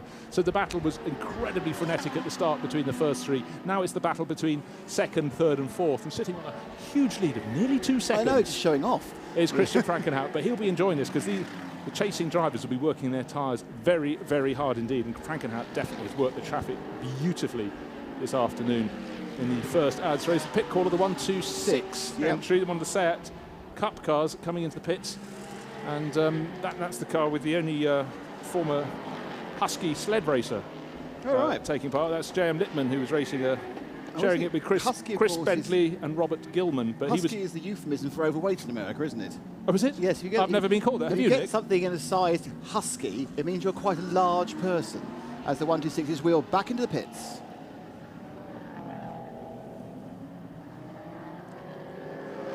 Turn away from the screens for a second, you're going to miss the action. It might be a 12-hour race here at Zandvoort, sponsored by Hankook, but I can tell you what, it's like a 12-lap sprint, and pushing ever since the start of the race has been Mark Basseng. It looks as though he's going to take second place on the rush to the first corner. Frankenhout wasn't having that, went round not only Basseng, but also our pole starter Tom Onslow Cole. He's been in the lead of the race ever since, and it seems that Onslow Cole has been holding off Basseng for second place the whole way. A big sideways moment as Onslow Cole had to go around the outside, or had to dive down the inside and then the outside of one of the two Altran Peugeots, and that gave a chance for Basseng to close in all over again. Robert Renauer in the Porsche in fourth place does not have the speed, but he's worked the traffic supremely well. Wherever he can, he gets onto their tail, but then he just lost out a little bit more in traffic and drops back off again. But I think when it gets to a clear bit of track, will it ever get to a clear stretch of track? There's the question. We'll see the Porsche dropping away, but certainly he's benefited in the traffic. You've taken the words. Watching it now, it seems to me that in clear air, it's the order is the speed they are. I think Tom is faster than Mark, and Mark is faster than Robert. I also think that they're certainly to second and third place are quicker than Christian Frankenhout in clear air, but we're not going to get any because we have 42 cars in 2.7 miles, and so they got 14 official corners. and they're constantly overtaking the whole time. And this is interesting. It's the first kind of lap where nothing's happened. Well, entirely so, but it was also a little bit happened at the start of the lap. That compromised second back to fourth, but it allowed the gap between first and second to go out to 2.8 seconds. That's Frankenhout ahead of Tom Onslow Cole, the older Mercedes ahead of this year's Mercedes, the AMG Mercedes. And losing out, and it wasn't notably that bad. Frankenhout had a fantastic battle last year, race. yeah. Was that? I'm trying to remember who it was. It was Peter Cox. Yes, it was. Yeah. Scuderia Pryor. Peter Cox actually just said hello to me in the pit lane. He's here with his daughter's racing. Of course she is. That's who S. Cox is. So yes, she's racing in the, and he came to me and said, what tyre pressure do we use? Because he's got a thing about apparently we once offered him, we proffered advice once. He actually listens back to this stuff. We proffered advice which he felt was unwarranted and probably unfounded. And so he just jokes about it now. Let's hear it down in the pit lane. Keen already. Joe Bradley. Well, the number 55, massive Aston Martin's just good. Massive Motorsport Aston Martin's just head up there. Is right turn. Are there any regulations stopping refueling towards the end of the 3 hours? As far as I'm aware, no. You can pit and refuel right at the very end of the 3 hours, so enabling you to start tomorrow's 9 hours with a full tank. So there aren't any regulations. The only regulations refuel are in relation.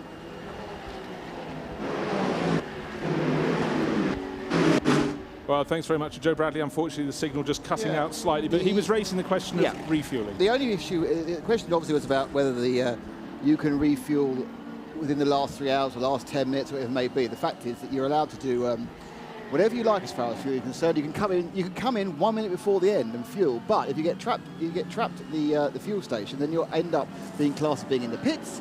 And if you're in the pits at the end of the 3 hours, you pick up a penalty. It's flexible, but up to 10 laps can be the penalty for just being in the pits. So what they don't want is people to actually come into the pits just before the break to do a load of work and get a whole load of fuel and then think, I have got to come out again during the race time. It's fine. No, if you're in the pits, when the 3 hours runs out, you will pick up a penalty. Okay, there we have it, and I'm just keeping an eye on the length of the pit stop for the Aston Martin. It was running very quietly in 5th place, didn't have the pace to keep up with Robert Renauer's Porsche, but seemed sensible. That was the one with the gearbox change. It's had a 47-second pit stop. Maybe Joe can let us know what they got up to down there. Is this the start of the end, or was it just a simple something they had to do? Because, of course, after that gearbox change, there were many things they needed to check. It's obviously a long race, 3 hours today, but to make it the Hankook 12 hours, we have 9 hours tomorrow on the Saturday here at Zandvoort. The weather is due to be as sensational as it is today, and certainly the racing has been every bit as sensational as the weather. And down in the pit lane, we have with a far better signal this time, Joe Bradley. Doesn't rain, but a pause for the 55, number 55 Massive Motorsport Aston. His seatbelts would be coming undone. That's why he's just been in. All right. Okay, well that explains why it was such a short pit stop. 47 seconds for someone else to yank on the harness there. Do you think they have an annoying beep when their seatbelts come undone as when you don't put your seatbelt in a passenger car? They just shout to you, going, "Oh, for goodness sake!" And after 40 minutes, it had enough of the beeping. Right, I can't take it a moment longer. Yeah, I can't. It's burnt out. If you look at the battle for 5th and 6th, you've got 4th and 5th. 5th and 6th, that is it 45 and 12? Nope, it's actually just a lapping. 12 is Leipert in 7th. And 45 is Vernon, the famous sport Porsche. This is they appear to be scrapping with each other as they drop down the hill. But in fact, the Leipert Lamborghini, who just allowed to get through, he has slipped through past now. He's moved the onboard of the 45 Porsche. And I haven't quite got where I am on the track with all these things. So I have to leave due Bruce while I try and get my bearings in the next half hour or so. Oh, well, I think we've all had a stumble here or there. Different camera angles to previous years, so it takes a moment to get used to it. And there are a couple of corners that look remarkably similar. And weirdly, if you go get a long shot looking down towards the penultimate corner, which is Kumo Bock, you have a big bank of gravel, and it can look a bit like the approach to Chevelach, but it depends how long you watch. But anyhow, I can tell you that's the start-finish straight. Hey! Only because they're hatching. Right, let's just refresh. The last 3 laps have been very, very good for our race leader for Hofer Racing, Christian Frankenhout.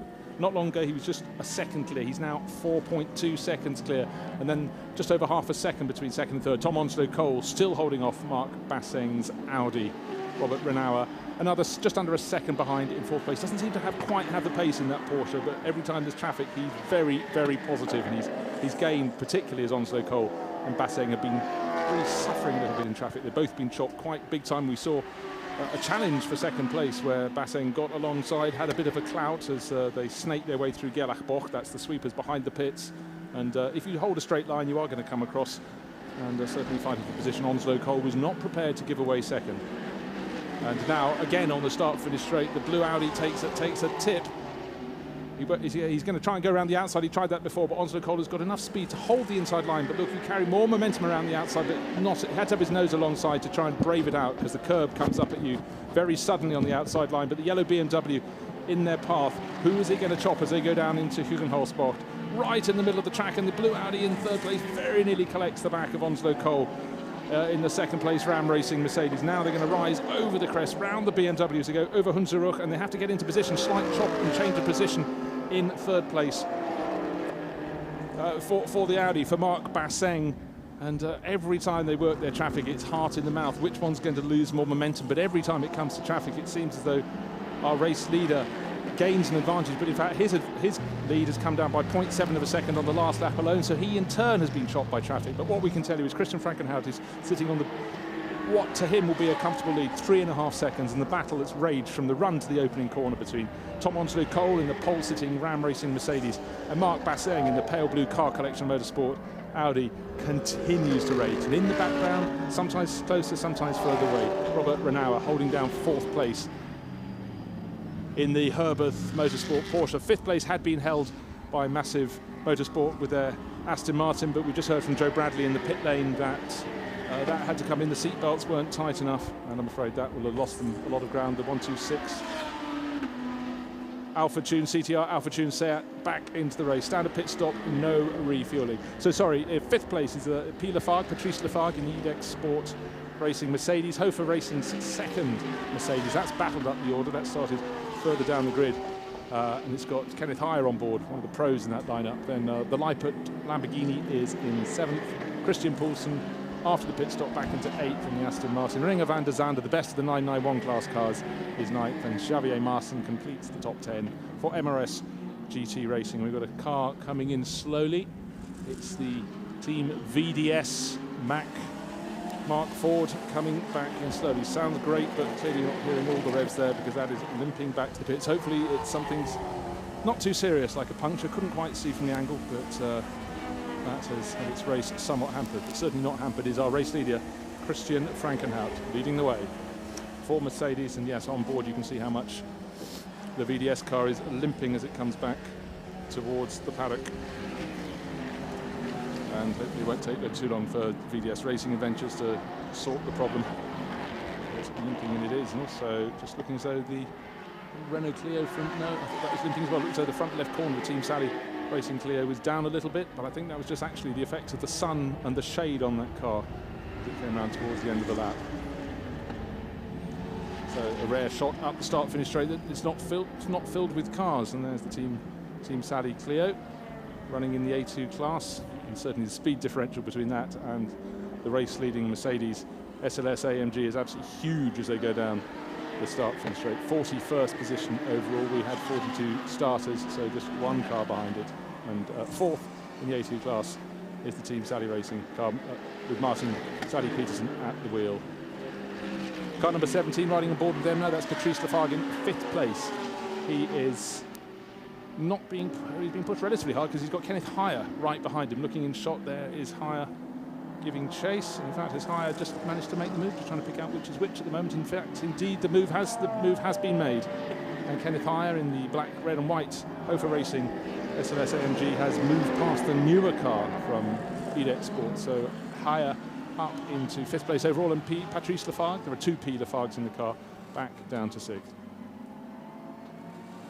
Gap between first and second, it went out to 4.2 seconds. It's now down to 2.7 seconds.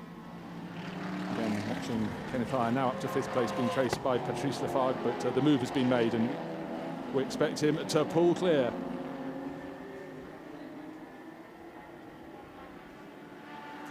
Just checking the classes, and again, wonderful onboard footage looking through the windscreen as seen by Rick Breukers. He's just lost a position. He's just fallen down to 28th place overall in the 303 class car. But great little battle. Actually, having been passed, the EDEX Sport car is fighting back. Patrice Lafargue seems to have a bit more traction as they go behind the pits.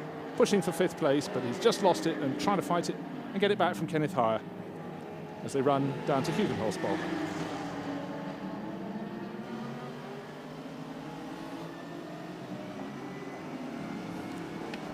We're coming up, it seems, as though this race has been going on for a long time, but it's been excitement from start to now, nearly 50 minutes on the clock. Wonderful race footage, wonderful onboard action as we look at Patrice Lafargue fighting very hard to see if he can get 5th place back from Kenneth Heyer. And it's interesting looking at the performance differences of the older SLS AMG GT3 Mercedes that clouted a curb there and lost traction for sure.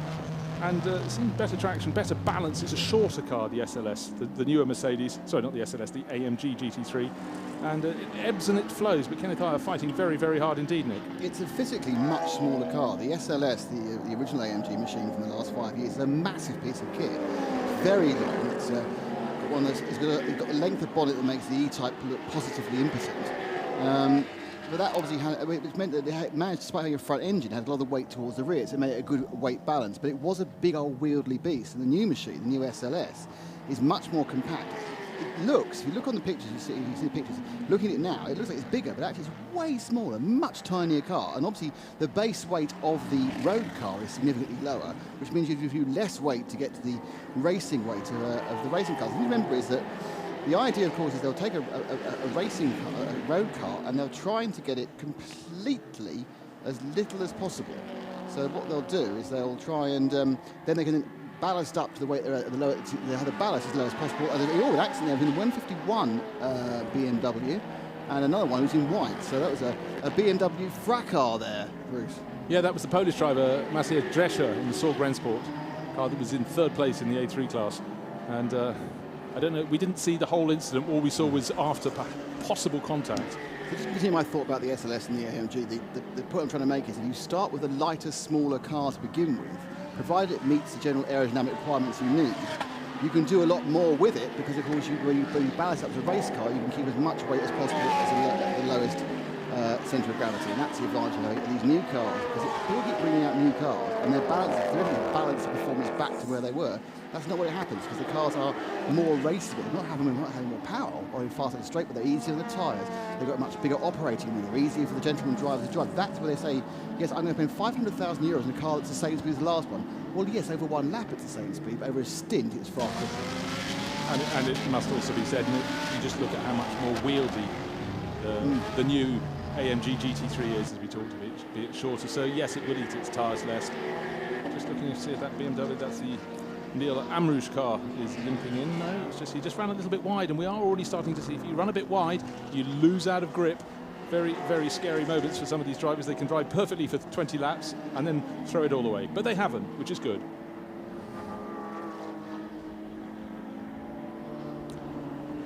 Just more than 50 minutes this first 3-hour segment we're running here on Friday at Zandvoort of the Hankook 12 Hours of Zandvoort, and leading the way by just over 3 seconds now, Christian Frankenhout in the number 10 Hofer Racing Mercedes. The sister car is on screen. That is up into 5th place, Kenneth Heyer. He just worked his way 2 laps ago ahead of Patrice Lafargue in the more modern, the newer Mercedes from Edex Sport, but he's in 5th and he's now just starting to try and eke clear. But as we saw with the battle for 2nd, 3rd and 4th places, traffic, and they come across it on almost every lap in this multi-class format of racing.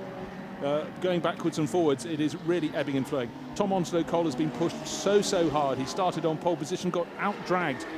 Well, not so much down to the first corner, just Christian Frankenhout kept his foot in more, didn't brake as much, went round the outside and took the lead. But ever since, Tom Onslow Cole has been fighting to keep the pale blue and darker blue Audi behind him. He's still doing so, but the gap between them is about 0.3 of a second as they dive down into Tarzan. What a comfort zone he's got there. And gradually, at the moment, the traffic has not been so favourable for Robert Renauer in 4th place in the Herberth Motorsport Porsche, because he's dropped back, but on a clear bit of track he doesn't have the pace to live with them. But when he works the traffic, he's been able to close right in, and he's in the back of the shot there. They're going through Hugenholzbach. The second of those 2 white Porsches is the Robert Renauer Porsche, and I guess he gained a 10th or 2 through that section of the circuit. But as they go through the sweepers of Rob Slottermacher blocking them there, right, go into the dip, up the climb, and then over the top, the crest into Scheblach. Tom Onslow Cole making the pole-sitting number 30 Mercedes really fly, and very well balanced. It's the tighter corners where the Audi behind seems to have the advantage. You can get the power down better. Certainly,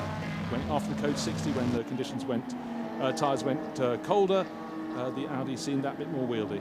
Well, certainly a net gain for our followers, as Christian Franken has just taken 3 cars and lost some space. They come around the back end of the lap. I think that's actually box 9, I think I'm guessing here. They come, and it's interesting really that over the past few laps they have begun to slowly eke back towards Christian Franken. But they are now quite close, apart from the fact there's 3 cars in between them. But it really is an ebb and flow. You're absolutely right there, Bruce. In different parts of the circuit, you're seeing strength in the SLS, or sorry, the AMG Mercedes of Tom Onslow-Cole, and different strength in Marc Bassin. I'm now beginning to think, actually, if Bassin could get past, I think he's got a car with a bit of lap time in there. But it's an interesting situation. This is a very, very, very difficult circuit to pass on, because really, in these sort of conditions, you have to use some other traffic to trip up the person ahead of you, because then they haven't got the brute power to blast down the main straight and slipstream out again, because they can be blocked through, as we're seeing now with Tom doing. You can just take the racing line, there's one line through there, unless you get an absolute slingshot through here, or he gets confused by the car collection teammates again on Tarzan, it's not going to happen.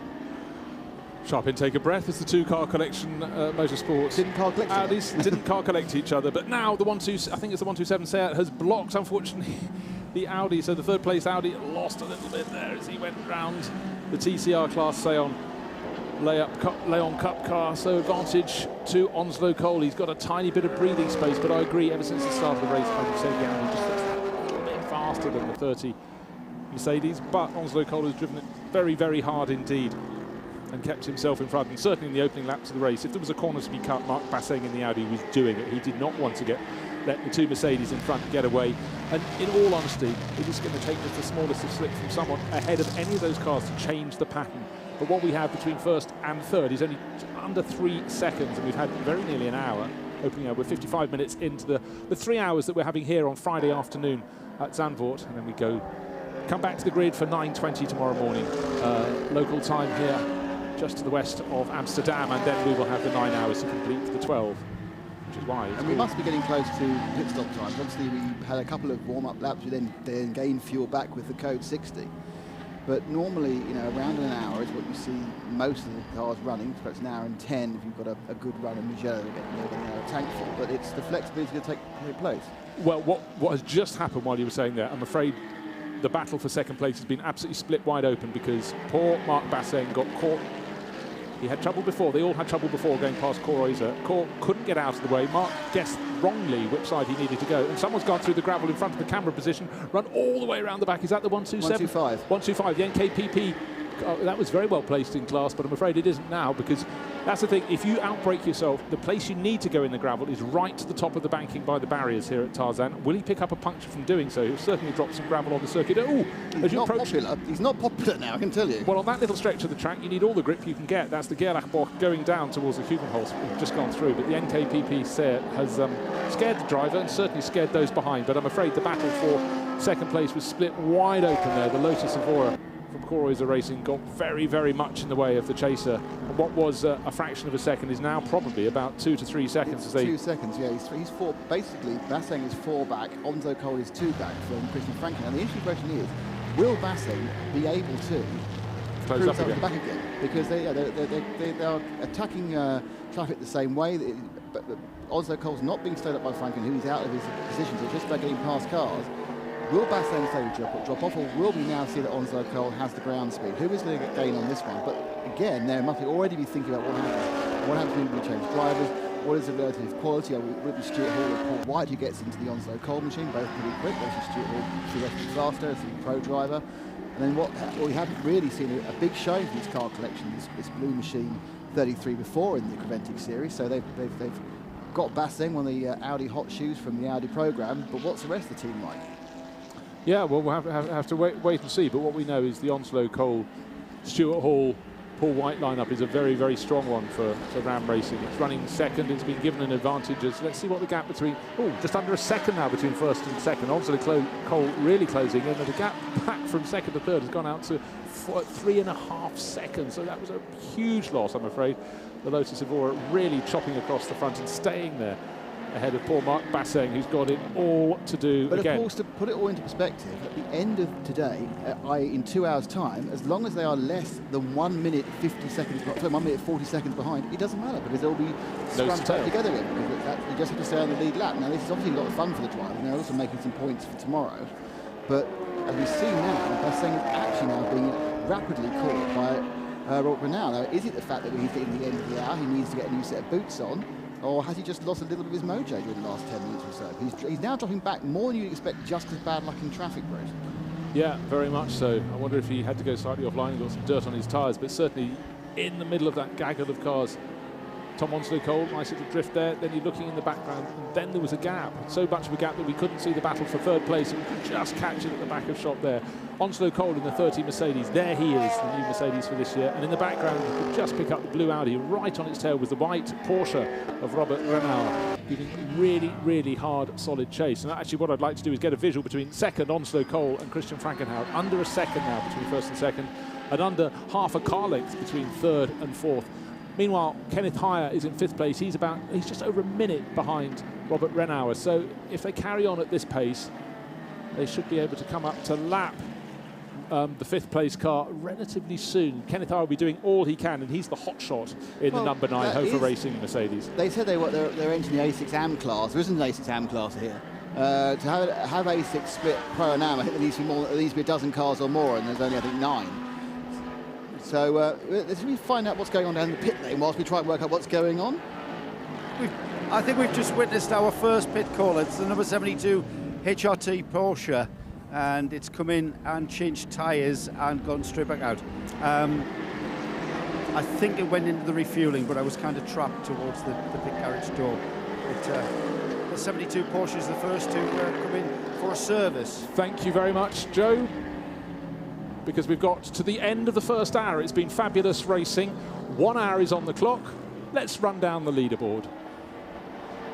Christian Frankenhout leads after the opening hour of the Zandvoort 12 hours, sponsored by Hankook. He leads by 1.939 seconds from Tom Onslow Cole, the pole sitter for Ram Racing. Mark Basseng's had plenty of excitement in the car collection Audi. He's third, and right on his tail in fourth place is Robert Renauer for Herbert Motorsport. Hofer Racing second, Mercedes is almost a lap down in fifth. Kenneth Heyer at the wheel. IDEX Sport Racing has been in the thick of the battle, and that's Patrice Lafargue. Seventh place is the Lippert Motorsport Lamborghini with Lippert on board. Then Massive Motorsport was running fifth. The Aston Martin had a gearbox change before the race, had to come in to have the belts tightened, but still holds down eighth place overall. An HRT Performance leading the 991 class with Renger van der Zande in the and Onslow Cole not so far behind, but it's been happening ever since they started lapping. Some you gain, some you lose, but overall Christian Frankenhout, being the first car up onto their tails, has been finding an advantage. Not so much now. The gap is 1.2 seconds. Team manager of car 147, report to race director. That's the Voss Feltman BMW in the Cup 1 class. Yeah, I think the Cup 1 cars are coming in at the moment. I think Joe's just telling us he got this on the 147s. Now the Cup cars are coming through, and they've run through their fuel stops. But as we now wait to find out, when are our leaders going to make their first race pit stop?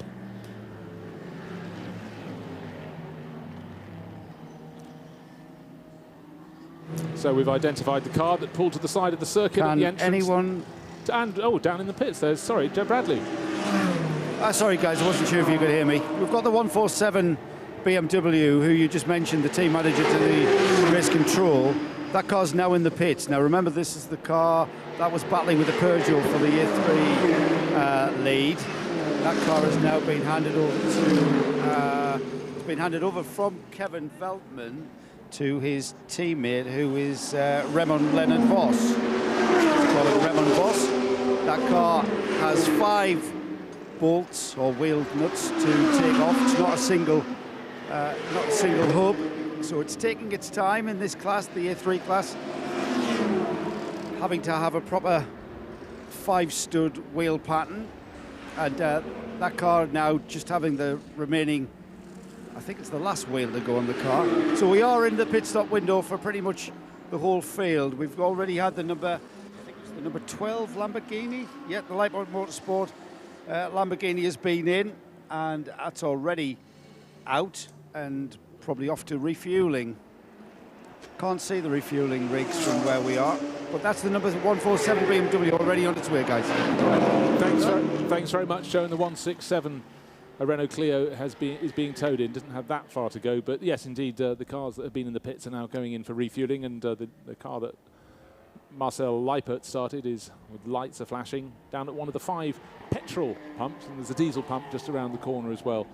for the cars. That's a pit exit, but the timing of your first pit stop, because it can get very crowded in the pits, maybe it's worth coming in a few minutes early just to get a clear run, not just so you're not interrupted during your pit stop, but also so you can be sure you're not delayed at the fueling pumps. Well, that's what obviously happened a couple of times last year, is that people lost a couple of minutes for no other reason than there weren't any fuel pumps available and they had to queue for them. There are 6 petrol pumps, so 6 cars at once from petrol. There's 1 diesel. I think there's only a couple of diesel cars in the race. So you'd be pretty unlucky to find the other guy there, especially with the extra distance they can run on their tank force. But there's 6 petrol pumps. We saw there about 3 or 4 were full. Fill time looking at this is about 2 minutes. You can put about a minute and a half in the pits and carry on going. Now the Lightfoot Motorsport Lamborghini is having making a bit of a pig's ear of its refuel.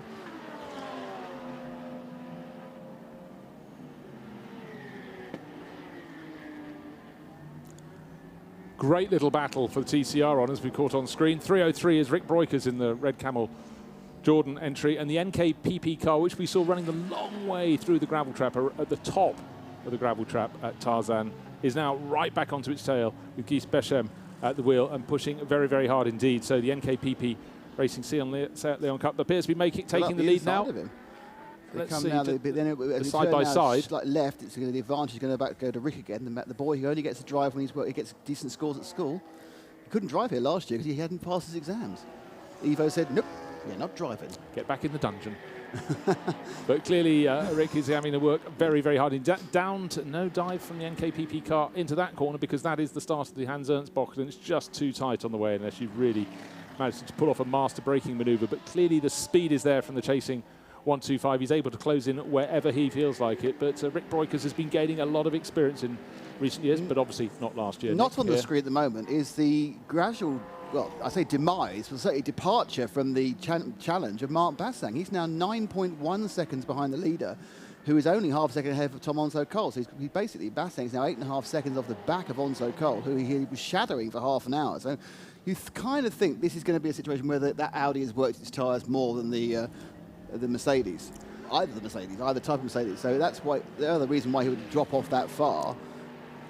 Well, down in the pits, we might find out news because it's busy time, and down to the pits with Joe Bradley. Well, we've got some bad news for the 167 Clio, who has, that's the bit of British interest, the British team, PrepTech UK team, that car's been brought into the pit lane on the back of a tow rope and now being pushed back into its garage, and just outside of its garage, the number 55 Massive Motorsport has come to its stop. New Hankook tyres onto the car. Look down in the pit lane, you've got the race leader and the second place and third place in for their pit stops. Right, here we go. This is when we get busy down here, guys. We've got the leader in, the Hofer Mercedes is in. We'll just make our way up from the Aston Martin pit. Christopher Frankenhout. Getting a driver change, yeah. Yeah, we are seeing a driver change, so we'll have a word with Christopher and just see just how frantic that first stint was. It's already off the jacks. As you can see, the car now heading off towards refuel. Christopher Frankenhout with a cracking job. And it's not just what we can see, it's what we can hear. Doesn't that Mercedes making a wonderful rumble? So has he timed this correctly? Is there a slot for him to fall straight into? There is. He's going to go for slot 2, which his team have decided had the best petrol pump size. So we have Christopher Frankenhout, guys, just taking his helmet off and looking remarkably fresh. Sorry? You enjoyed that, I take it. That was it was a cracking first stint. Great race to watch.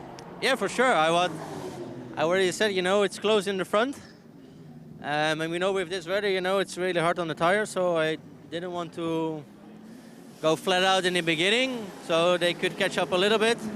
And at the end, it was with traffic, it's still not so easy. And Tom Onslow could come a little bit closer, but a good first stint, and I think we have a good pace for the car.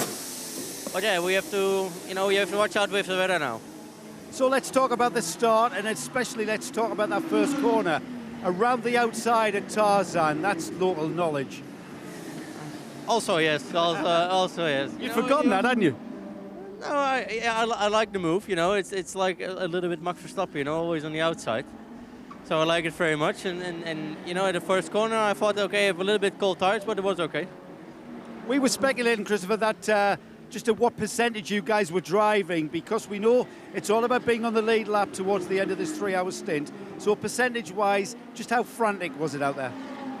yeah, I don't know, maybe 80-90%, something like that, just to save the tires a little bit and with the traffic. But I think, yeah, that was the pace to be, and at the end we had still good tires. But yeah, it was tough, you know. It was really, really tough to drive. Great stint, great start of the race for Christian Frankenhout there in the number 10 Hoffer Racing Mercedes. Well done, mate. Well done to Christian, and well done for Joe Bradley for catching him so quickly. Unfortunately, one thing that wasn't caught so quickly, wasn't caught at all, was the 35 Porsche from B2F. And I'm afraid they were sitting in 9th place. Okay, the order's going up and down as the top few cars are coming in for their pit stops, but that's a fumble, and that's all the way down the slope. It's going to be the snatch track. That's out of Scheivlach. The first car that went off with your new young Swiss friend was earlier in the corner. It's just it drops down the dip, but I'm afraid he's probably had a wobble, and you can see it's just gone round, and the front has gone in and got stuck in the gravel. It's a fast part of the circuit there, and you're blind on entry pretty much as you go over the crest and dropped into Scheivlach. But maroon there, yellow at flag at turn 7. Now let's just wait to see. We haven't got any code 60s held out yet, but they may yet put that up. Not such a dangerous position. No. As Rindisbacher placed his Porsche earlier in the race, but still. In comes Bassang in the Audi, and also Robert Renau. So second and third, or the net third and fourth, have both come in. So they're coming in for their stop. And still, Christian Frankenhout's not left the petrol station. He's currently got a count of nearly 4 minutes. That's the stop, the driver change, the fuel stop, and the tyres as well. So he's still not actually rejoined the race. So it's still ticking out. I'll see what it gets to. And we now are looking at Mark Basseng. He gets out of the car. There's some build-up of bits and bobs. There's some scuffage. That's not from the coming together with Thomas O'Connell. That was the other side of the car. If you look at the front left, it'd be the front right where there'd be any breakage from that. And we have code 60. So code 60 hacks being called. Joe, are you down with those with our third place man? Yeah, yes, I am, gents. And Sebastian, our cameraman, just getting a great look. See the bits of winglet here that is missing. That's going to affect the aerodynamics in a very, very small way. But he certainly had it coming together. Not sure who that was with. We've seen how this car was being driven first off in the first few minutes of this race. In fact, the first 30 minutes of this race, absolutely wheel to wheel with the car of the Ram Racing Mercedes. Very frantic pit lane down here. We know how tight it is at Zandvoort.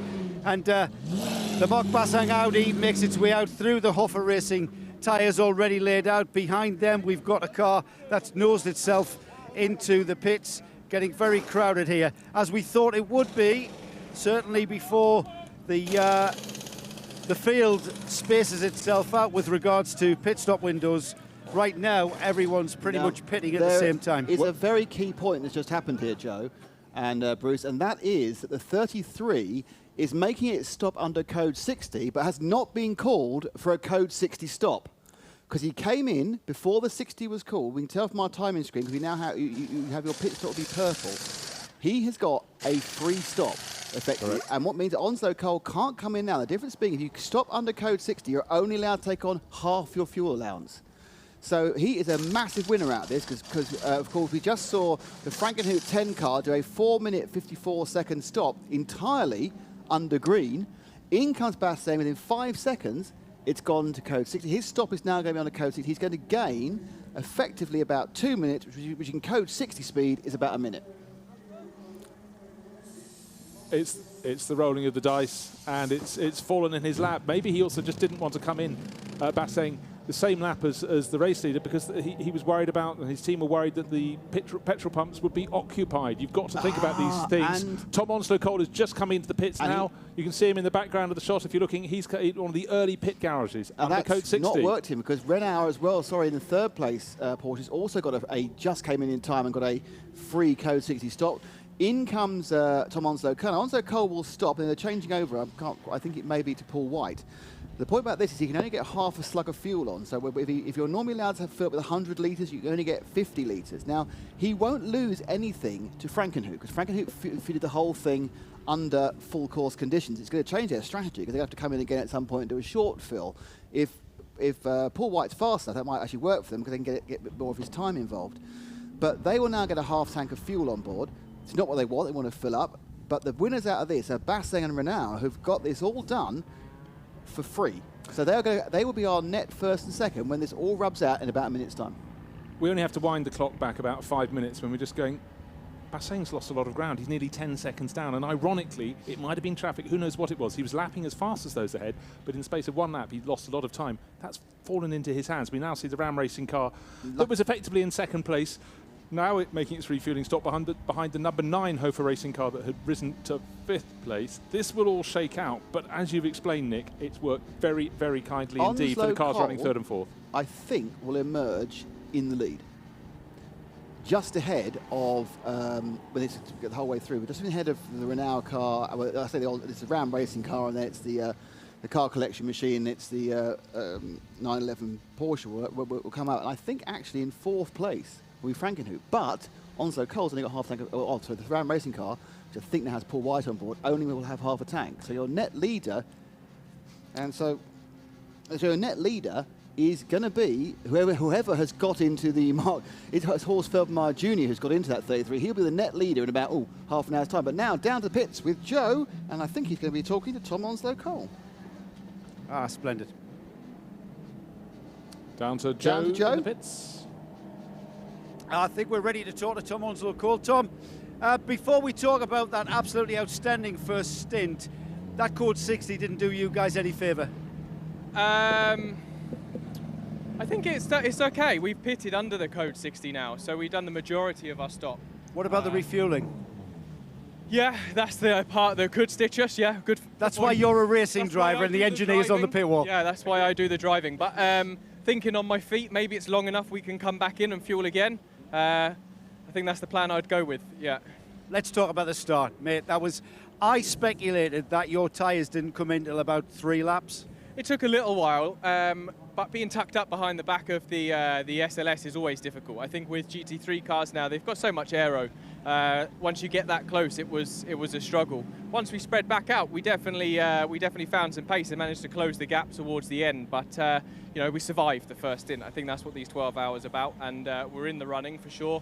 We'll see how this Code 60 works out for us, but we're definitely there or thereabouts. I've just asked Christian what percentage-wise, effort-wise, you were putting in there. He said 90%. How were you? Yeah, that's it's annoying, isn't it?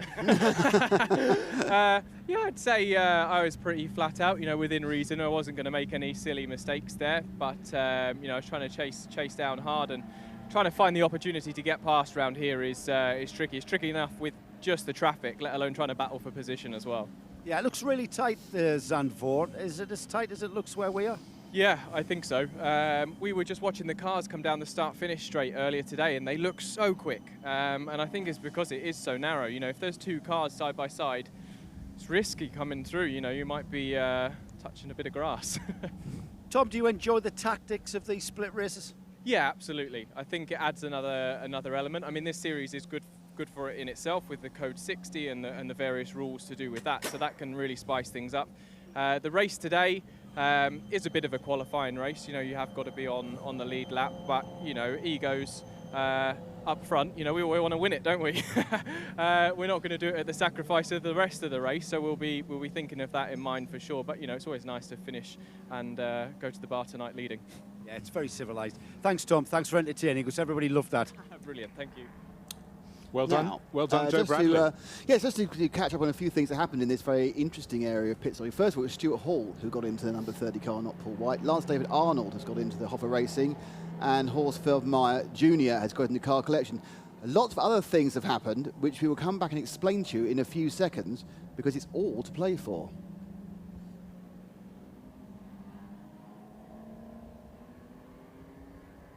So the thing I'm interested in, looking at the last line on our timing screen, tells you, as we hear the Code 6 is going to end within 1 minute, is how long the pit stops were. Now, for some reason, our leader, car 10, took 5 minutes 45 seconds for its stop, whereas the two, the 33 only did a 3:51, and the number 911 was also very quick with a 4:06. There was an extra minute and a half stop for the Hofer Racing machine. Now, Stuart Hall took a 3:03. We know why that is. He's only allowed to put half a tank in. So where are those extra minute and a half in Lance David Arnold stopping the 10 car? Because any minute now, or any second now, we're going to go racing, Bruce. And this is going to ease out quite quickly, and it's going to see Stuart Hall in the lead with only half a tank of fuel on board. Yeah, but don't forget, of course, the car that pitted from the lead had a full tank put on board, but under full racing conditions. But, of course, that will run out. The green flag is waved. We are going racing again. Our timing screen for now shows Stuart Hall at the top ahead of Patrice, maybe handed over to Paul Lafargue. And, they haven't stopped yet. Who haven't stopped, well spotted, so it is still Patrice Lafargue. And Horst Felbermayr Jr. in the Audi, taking over from Marc Basseng, up effectively into, well, he's third on the track, but second in the overall rankings, because, of course, as Nick has pointed out, the EDEC Sport Mercedes has to come in for its pit stop. But I think the timing screen is going to be changing pretty fast as these cars are coming out of the refueling bay and going racing. The EDEC Sport car carries on for a further lap in second place. He's 2.1 seconds down on Stuart Hall in the number 30 Ram Racing Mercedes. And when we looked at the nose of the blue Audi, and it lost those little winglets off the front, it could be hitting the back of this Ram Racing Mercedes, because he was so close on several occasions. But actually thinking about it, I think he might have had a little tap with the Lotus Evora, ideally just straight on our screens there, because he got very close at one point and had to snap sideways. I think he might have just rubbed its rear as he readjusted. There is the Lotus Evora. We won't be able to see any damage on that, I don't feel, but successfully negotiated by our race leader Stuart Hall. Just on board, we have just over an hour and a half to go, almost halfway through this opening segment of the Hankook 12 Hours of Zandvoort. Leading the way, started from pole position, but ran the whole of the first stint in second place. But fortunately for Ram Racing, they made their pit call just right and came in under code 60 conditions. But bear this in mind, as Nick Damon has explained, they only were allowed to put in a half tank of fuel. That's the rule. Did something just come off the front of that Mercedes? It might have been an enormous piece of rubber, but I hope it was nothing more integral, like a wheel nut. Doesn't look like anything important. No. Looking at the car now, I'm just constantly looking at Lance David Arnold in the 10 car, our leader prior to the first round of pit stop, because according to this, I'm going to wait for it to shuffle out, he's 2.5 laps back. So well, he's lost the lead lap as well as another lap, but we'll find out when they get this next lap through, the first lap under green conditions. Well, a mystery is perhaps unfolding in front of us, but what we can tell you is the Ram Racing Mercedes is leading the way with almost an hour and a half on the clock here in wonderful conditions at Zandvoort. The number, a yellow flag at turns 11 and 12, oh dearie me. So towards the end of the lap, that should be the Hans Ernst Bocht. Someone has gone off. We can't see on our mini screens. We're looking on the big screen at the 171, beautiful little Peugeot being passed by the race leader Stuart Hall, just taken over from Tom Onslow Cole, listed with a 5-second lead, but don't forget the car in second place, the 17 Mercedes. In fact, the other of the new Mercedes in the race has not made a pit stop, and just a few seconds behind him is Horst Felbermayr in the number 33 car collection Audi that ran very strongly, giving chase to the race-leading Mercedes in the opening stint of the race. Marc Basseng has handed over to Horst Felbermayr Jr., and that is in third place on the track. But the IDEC Sport Mercedes owes us all a pit stop. But of course, if he makes it now, it's under full racing conditions. It won't be code 60, and the pit stop will be costly. And it certainly was costly for the number 10 car. Hofer Racing led the race from the first corner, Christian Frankenhout. He handed over to Lance David Arnold, but it's down in 9th position and had a pit stop that was, yes, he got a full tank of fuel, but it was 5 minutes and 45 seconds. Onslow Cole's pit stop, and then handed over to Stuart Hall for half a tank of fuel, was 3 minutes and 3. Bear those numbers in mind. Yes, it's interesting as we now get up and running, we find that the Horst Felbermayr car is now 1 minute and 7 seconds behind the leader, when of course they were 9 seconds behind before the stop, but they got a full tank of fuel against half a tank of fuel. But it's still neck and neck, it's third and fourth. It's now Ralph Bahn in the 911 Precoat Hairberth Porsche, but they were neck and neck as they came in, then neck and neck as they came out, despite a complete section of code 60, a stop, fuel stop, coming out, more code 60, no difference. Frankly, I like that. It's less confusing. It's when someone gains 1.5 minutes and you didn't see them take a necessarily enormously long pit stop. Joe's not reported any clear problems for the number 10 Mercedes that came in from the lead. It was under full course yellow, and Stuart Hall really pressing on. You can see the nose of the number 30 Ram Racing Mercedes snaking under the bumps as it went into Tarzan. Now in the very narrow section of the circuit, going round the back of one of the Porsches. That's the 84 entry that's drifted into its path but left just enough track for Stuart Hall to dive down to the left of the car ahead of him and then still get into position to negotiate the Hugenhelch box. Hairpin at the back of the paddock. Now he's setting out into the open countryside over the rolling dunes towards what is probably one of the very best corners in Europe, to my mind. Here it is, Chevelac, curving, dipping, dropping into the dunes. Enormous gravel trap ahead of you, but it's very hard to see the corner until you're on it, and you've got to be on it when you're in it, so to speak. Or if you aren't on it, you'll be in it. You will be in it if you're not on it. Yes. Yes. They carry on curving round. So yes, it has just slightly scudded it against the side of the barriers to get round a bit more. Who was that in the car? That was Ulf Vikop taking over, Swedish driver. Sorry, German driver, Ulf. It's having an adventurous day. It's obviously decided it wants to get TV time any way it can. But he's got away, he's fine. He's trolling up forward again now, and they'll live to fight another day. But only 3 cars on the lead lap. Also, Stuart Hall is massively faster than either Feldmeyer or Bonn by 3 or 4 seconds a lap, which means that he has the chance, given the fact he's already a minute and 12 ahead of them. Are Ram now going hell for leather to get a lap ahead of the entire field? Is that now the tactic? You'd have to say it is. I don't think they're going to worry too much. Well, it's a question of how much more fuel they have to put in. We heard Tom Onslow-Cole saying, well, maybe if it's a long Code 60, we can come back in, but they couldn't. But also, if you come back in at... Well, there's a change of position. Let's let him through. Horst Feldmeyer Jr. has let through Rolf Bonn in the pre-cut. That was not an overtaking move. That was off you go, Claude. And in many ways, Feldmeyer Jr.'s car looks a little bit slow. It does. Thank you very much. Too light working Creventic events. How's this for a message? Let's ignore the race. Go on. Beer party. Arrow. Free beer! Exclamation mark. 7 o'clock. Oh, we have to go before the end of the race. Paddock side. Oh, well, I'm not saying where it is. Don't want everyone. No. It's in front of box 50. The water. We want the beer. No beer when commentating. But so change of second position, and certainly it did seem we saw the Audi losing a fair bit of time ahead of the pit stop. Suddenly, in the space of a couple of laps, it seemed to lose 8 seconds, drop back off the tail of the Ram Racing Mercedes. Of course, that then benefited by making a pit stop before the Code 6. He could put on a full tank of fuel. But Ralph Bohn, the ease with which he went past into 3rd place was very, very clear indeed. Yeah, it was interesting. I think that there was definitely a case where Horst Feldmeyer Jr. decided to let through the pre-coat Porsche. I don't know whether he thinks about that. Horst Feldmeyer Jr. obviously being a gentleman driver, is not. Obviously has raced in the World Endurance Championship and raced at Le Mans many times with the Porsche. He's also that Ralph Bohn is a person he doesn't want to have up his tailpipes for hours. He's happy to run his own race. Let him go. Do what you want to do. It may be that he's very similar speed and won't fall off too quickly. But he just doesn't want to have that constant battle for an hour and a half while they try and get themselves to the end of the first session. So it's discretion there over valour. It was, but it was nearly embarrassment because when you pull over to the side of the circuit coming to the second part of Hans Ernst Bock, you suddenly run out of track very quickly indeed, because the track has its third 90-degree corner. You're just going past the supercart paddock, and you could easily just take to the fence on the outside, or the infield if you look at it that way around. But anyhow, what we have had is a change for second position. So Ralph Bohn in the 911 Porsche from Herbert Motorsport is into second place, and I think, yes, he's going to very quickly drop Horst Feldmeyer Jr., lapping about a second, a second and a little bit faster as he pulls away in second place.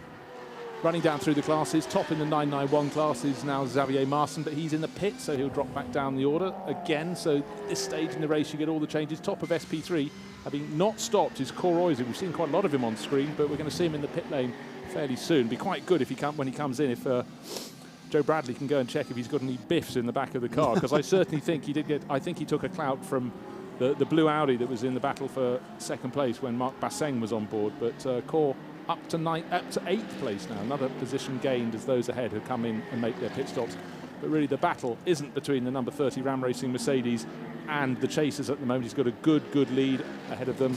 It's the battle for second place. It's still only just over half a second as the Audi fights back again. There's some remarkable longevity in some of these cars. Elmer Grimm, who's in his second car collection car, the 34 machine, has now done an hour and 37 on this tank full.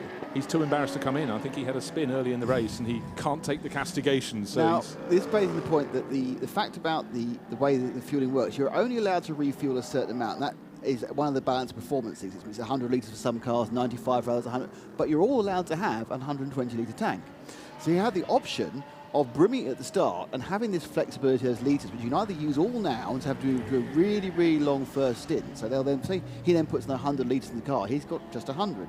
If you assume that the car we're looking at now, the leading 30 car of Stuart Hall, had used 120 litres and then was allowed to put another 50 in, he's now got 70. So this is where the fuel comes in, because it's not as simple as empty and full, because they all start with this float, which they can decide when to use. And it looks to me like the 34 car collection machines have decided that they're going to just go as long as possible down Elmer and then pull him in on fumes. That really does take me back to maths lessons at school. And I think the answer is Billy has a green bucket and 5 apples, or something like that. Well, he does, but unfortunately stole both of those. He did indeed, and there's a worm in all of them. Right, 1 minute and 16 seconds is the advantage between first and second. Now, down in the pit lane, sounding busy, we've got Joe Bradley. Is it with APO? It is indeed. The number 68 Porsche just been brought in by Alex Osborne, while Sebastian filmed the Panini car. We'll have a word with Alex. Alex, overheard your conversation there with your engineer.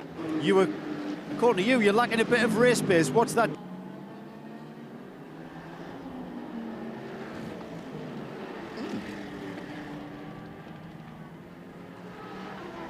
Just fell off like probably 6-7 laps before everybody else, so we struggled with that. But once everybody else had fell off and we're all on the same playing field, the pace was exactly right. So yeah, it's just about managing tyres. It's hot today, and yeah, just see how long we keep running. So good. What was the plan going into today's 3-hour segment? Was there any plan?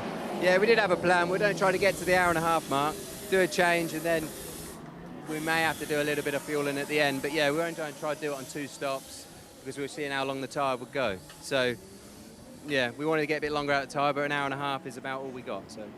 Would you agree it's pretty easy to overthink this thing? You know, do you start tomorrow with an empty tank, or do you start tomorrow with a full tank? I don't know if it's the right or wrong answer there. No right or wrong answer. You know, sometimes it's luck of the draw. You know, if you make a good call and get it just in right time for a code 60 or something, you know, you're in. So all you got hope for is a bit of luck, I suppose. And no one really knows, I don't think. Good to see you smiling, though. Well, you got to smile, ain't you? We're racing. We're in the sunshine. So yeah, all good. Exactly. Thanks, Alex. Alex Osborne there at the number 68 APO Porsche. Thanks, Alex. I have an answer to the question there. I know why they were slow. I spotted that car sponsored by Patisserie Valerie. Too many cakes, I feel. And we have a car off in the... that's the Vortex gravel, V8. The Vortex V8. It's normally Lionel Amarouche who's driving when anything goes wrong. Yeah, poor chap. He's very quick in between. But he's trying to put the door back on. Is that a marshal putting the door back on? Can I help you? Oh, I seem to have pulled your door off. I'm so sorry. Basically, rather than opening the door, they pulled the door off from the Vortex V8 there. It looks like it's just fallen off, though the driver's getting out. Is it Lionel? I don't know. The driver's getting out. He's on the lead screen. He's skulking away in the 203. So he's decided that car's not working anymore and isn't going to work anymore. And he's now looking very depressed by leaning over the Arnhem barrier and having a bit of a cry. He's only just up there. It's beginning of the start-finish. Well, no, it's the second driver on board. It made a pit stop, and Lionel had handed over to Amr Hamad from Qatar. He hasn't been long in the car.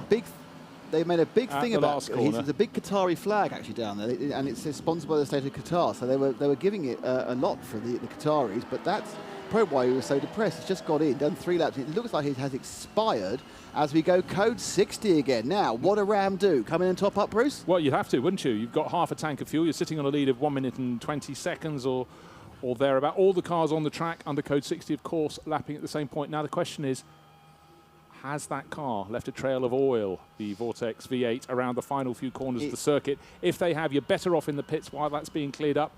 Other people driving over the top of it. So car 203 has its own problems. Has it caused problems for others? And more to the point, has it presented a present to our race leader? The number 34 Audi comes into the pit lane. Cor Oyser finally comes in, so this could be a big boost. Oyser had risen up to 8th place and is making his first pit stop under code 60. It could all be changing, and definitely the advantage could go to Stuart Hall and Ram Racing.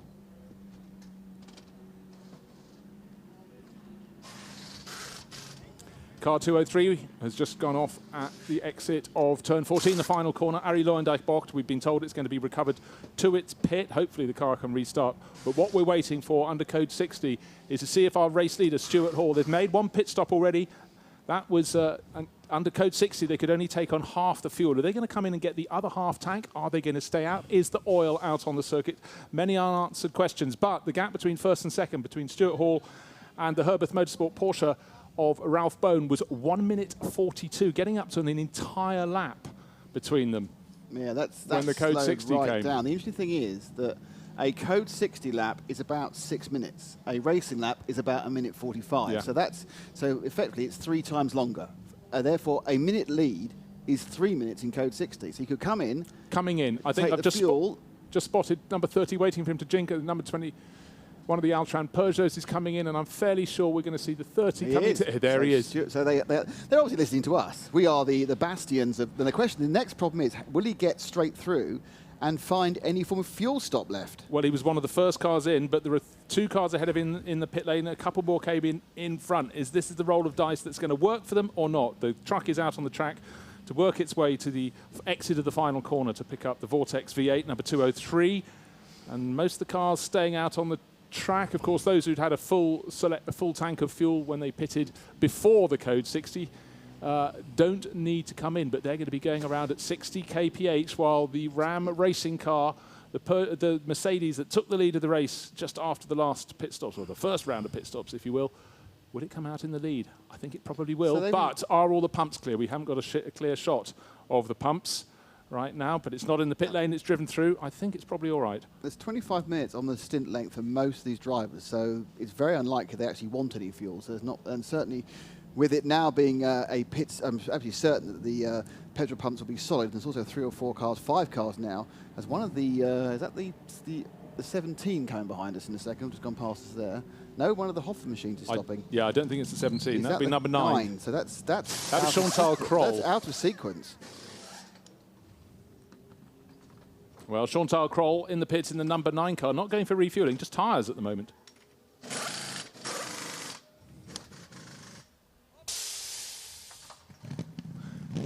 Just having the second Code 60 of the race. We're 1 hour and 15 remaining in the first 3 hours of the Hankook 12 hours here at Zandvoort. 9 hours more will be following tomorrow. It's been an intriguing race, but the second Code 60 has mixed up the midfield every bit as much as the first one did. Some certainly gained, and we suddenly had the Ram Racing Mercedes that came in and took only half a tank of fuel. It came in this time round as well to get the rest of that tank, and I think, has it rejoined? No, it's still listed as being in the pits. We haven't had a camera down on it. We can't see if he's being held up at the pumps.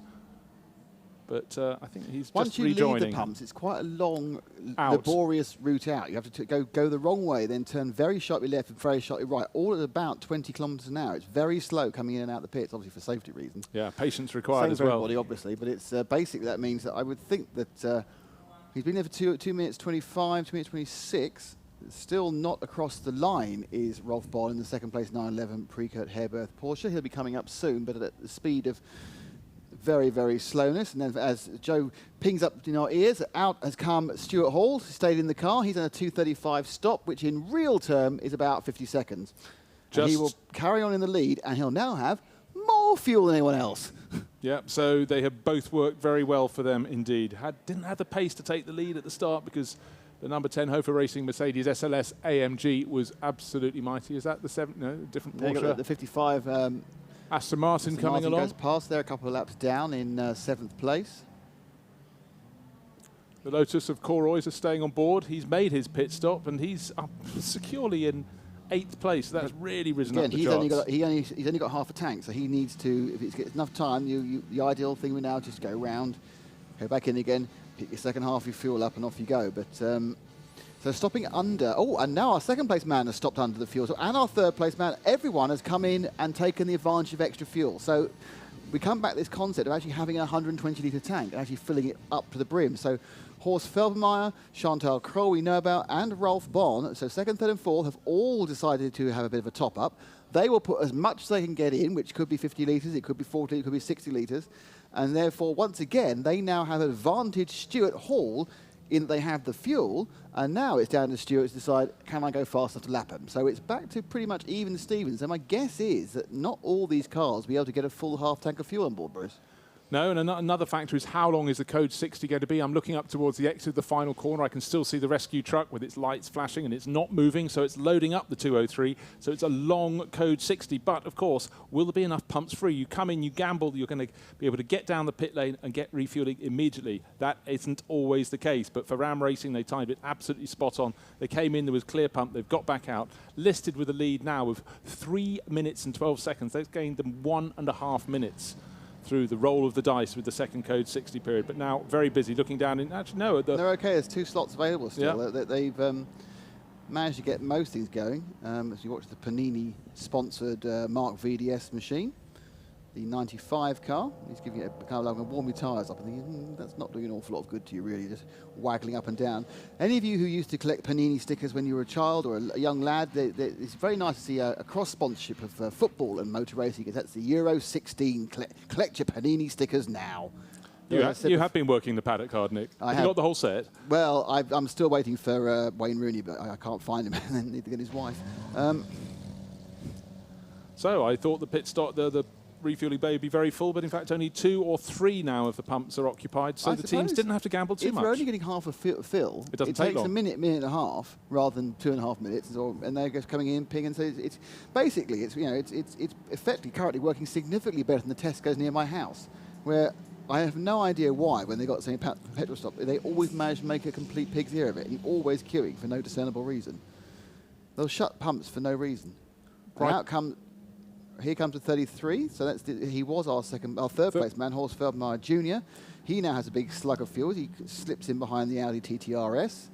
Now Ralph Bon has gained 12 seconds on him in that, so he stopped for 1:59. All of them stopped for less time than Stuart Hall, which makes me think either A, they just couldn't get the whole fuel in.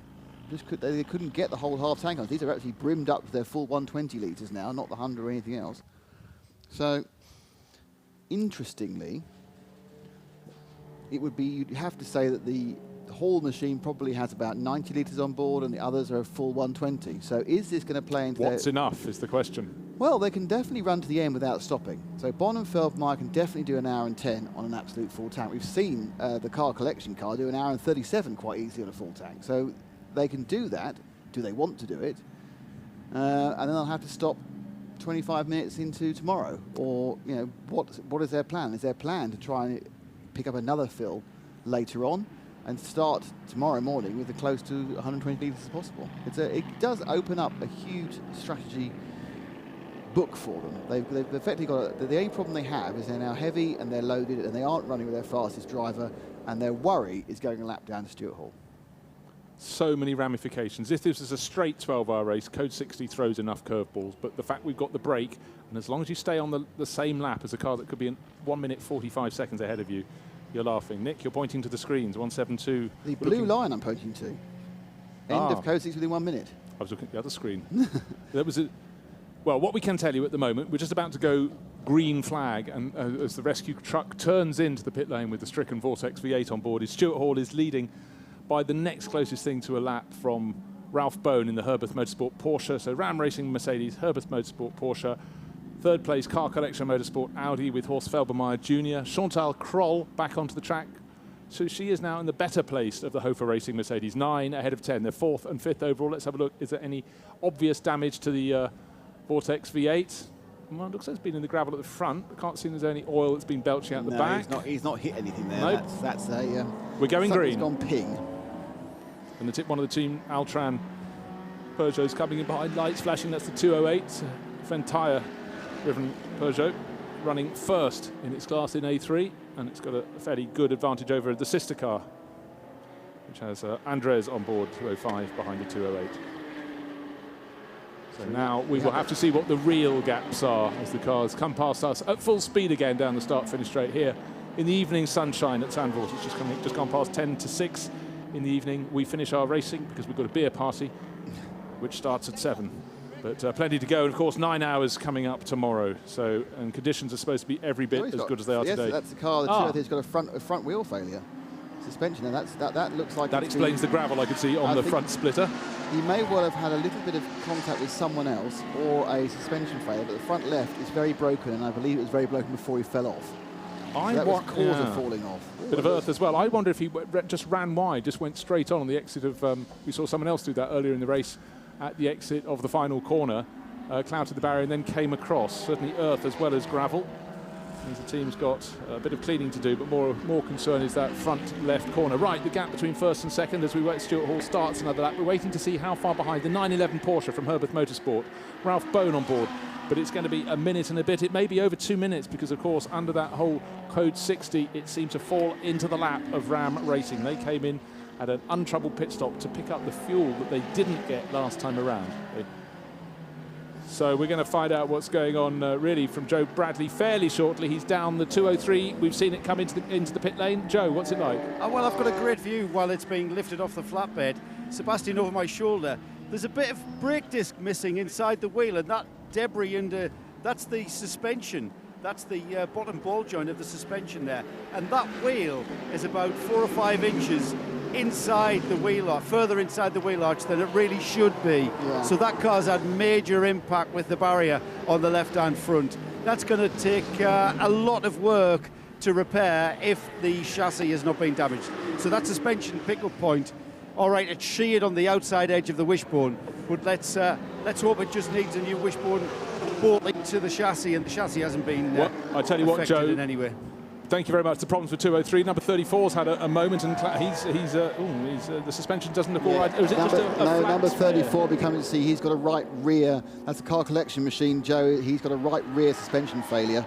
Unless he's the weirdest. No, he's clouted a barrier, and he's definitely done some damage there. The interesting thing about the 203, just finishing that one, is was it a cause or was it effect? Because where he parked, he was nowhere near damaging that front left wheel. As the 35 has actually completely collapsed his alloy wheel as well with that damage, so he's going to need a tow rope. So maybe straight back to purple again, unless they can get him off without causing any problems. That's the 34 car collection, a slightly slow one. Elmer Grimm did an hour and 40 minutes there, and we are back to Code 60 again. Just about. So, if you're Stuart Hall, do you get more fuel? Well, let's see. Where is he on the circuit? I'd like one of those little circuit maps. We have a little dot showing where the car is. There is one somewhere. I can find it for you if you want to lose that screen or that screen. We can lose that screen, the one with all the many pictures. What we have is the slower of the two car collection Audis, but not so slow. Is down in 6th place. Elmer Grimm has taken the second stint with that. Either he clouted a barrier because something broke, or it broke because he clouted the barrier, but I'm afraid that is parked at the edge of the circuit. We have a tow truck in the pit lane.